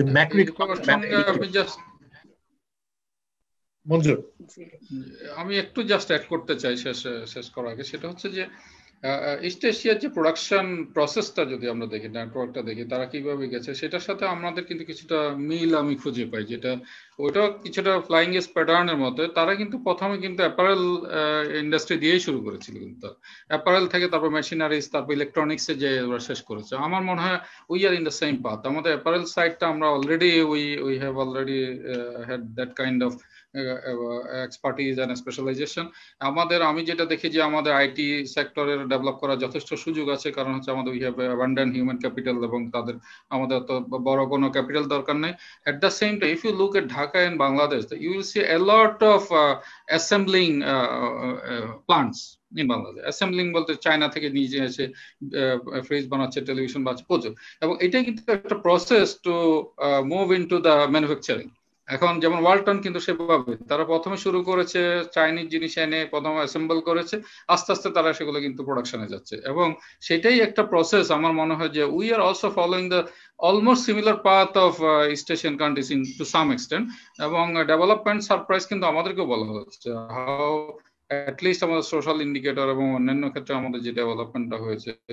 So we are not lagging very much behind, but still we have some problem যেগুলোকে আমরা কিছুটা আইডেন্টিফাই করার চেষ্টা করি, ইনস্টিটিউশনস, গভর্নেন্স, এই বিষয়গুলোকে আমরা বলতে চাচ্ছি, যেগুলো হলো আরো ফাস্ট হতে পারে আমাদের ডেভেলপমেন্ট প্রসেসটা। আমি এখানেই শেষ করতে চাচ্ছি। ধন্যবাদ ডক্টর হোসেন। আসলে YPF looking back lessons from the past এটার ব্যাপারই ছিল আসলে, যে মূলত যে অবশ্যই আমরা আমাদের দিক থেকেও আমরা we are no longer a basket case যেটা আমাদেরকে বলা হয়েছিল। We are definitely not that. We were about to move into middle income status, এবং COVID-19 না হলে হয়তো আমরা সেক্ষেত্রে আরো এগিয়ে থাকতাম, এবং ইনশাল্লাহ আপনাদের ইনসাইট ইউজ করে আমাদের ইউথকে ইউটিলাইজ করে আমরা সেই স্টেজে অবশ্যই আসতে পারবো। It's just about time. সেটার জন্য আমি আসলে আপনাদেরকে অনেক অনেক ধন্যবাদ জানাতে চাচ্ছি। আমাদের ইনঅগ্রাল এপিসোডে আমাদের এত এস্টিমড প্যানেল থাকবে আমরা আসলে চিন্তা করতে পারিনি। We are very very proud that you have been here. আমি জানি ডক্টর আহসান অলরেডি একটু টাইম ক্রাঞ্চের মাঝে আছেন, আমি অলরেডি এখন মুভ অন করার কথা। আমি ওনাকে স্পেশালি থ্যাঙ্কস জানাতে চাচ্ছি ইভেন ওনার টাইট স্কেজুল মধ্যে থাকার জন্য। Doctor Hossain, doctor mister Rahman, thank you so much for being here. আপনাদের তিনজনের যে ইন্টারাকশনটা, এনগেজমেন্টটা, I think that added volume to our discussion today, কারণ আপনাদের ইন্টারাকশন থেকে আমরা আসলে অনেক কিছু শিখতে পেরেছি, যেটা হয়তো আমরা জাস্ট একটা প্রেজেন্টেশন বা জাস্ট একটা স্পিচ থেকে হয়তো আমরা বুঝতে পারতাম না, বাট আপনাদের ডিসকাশন, আপনাদের আইডিয়া এক্সচেঞ্জ গুলা আমাদের জন্য ইনভ্যালুয়েবল ছিল, এবং I believe this was a brilliant start to our YPF looking back lessons from the past. So with that note, with that thank you, very heartfelt thanks, I'd like to move on to the lessons that we have gathered from your conversation. আমরা খুব snippets আকারে রেখেছি এটা, যাতে আমরা just overview রাখতে পারি। Eventually আপনাদের কাছেই এই ডকুমেন্টটা যাবে, আপনারা আবার রিভিউ করবেন আমাদের যে কমেন্টগুলো আপনাদের কাছ থেকে নেওয়া হয়েছে, এবং আমরা ইভেন্চুয়ালি সেটাকে আমরা পাবলিশ করব as a lesson from the East Asian miracle for Bangladesh. তো আশা করি আপনারা ওই পুরো প্রসেসে আমাদের সাথেই থাকবেন, কারণ আপনাদের ইনসাইট, আপনাদের ওভারভিউ জাস্ট একটা ওয়েবিনারের জন্য না, YPF এর প্রত্যেকটা সময় আমাদের ইউজফুল হবে। আমরা যদি প্রথম স্লাইডে যাই from the lessons, the role of government. The governments in the region have established diplomatic and trading relationship. আমরা শুরু করেছিলাম হচ্ছে regional integration নিয়ে. That was a key for us. Stepping in, I have to take my leave. Thank you so much. As you said, I really enjoyed the discussion. খুব সুন্দর interaction হয়েছে, and I'll be happy to take a look at this and provide comments for it. Thank you so much, Dr. Hassan. Thank you. Everybody. Thank you, Hassan bhai. Thank you very much. Thank you. Thank you. ধন্যবাদ। আমরা এই শোতে এই পরের স্লাইডগুলো শেষ করে ফেলবো, এবং আপনাদের দুজনকে আমরা এই এক্সটেন্সিভ ডিসকাশন থেকে ফ্রি করে ফেলতে পারবো।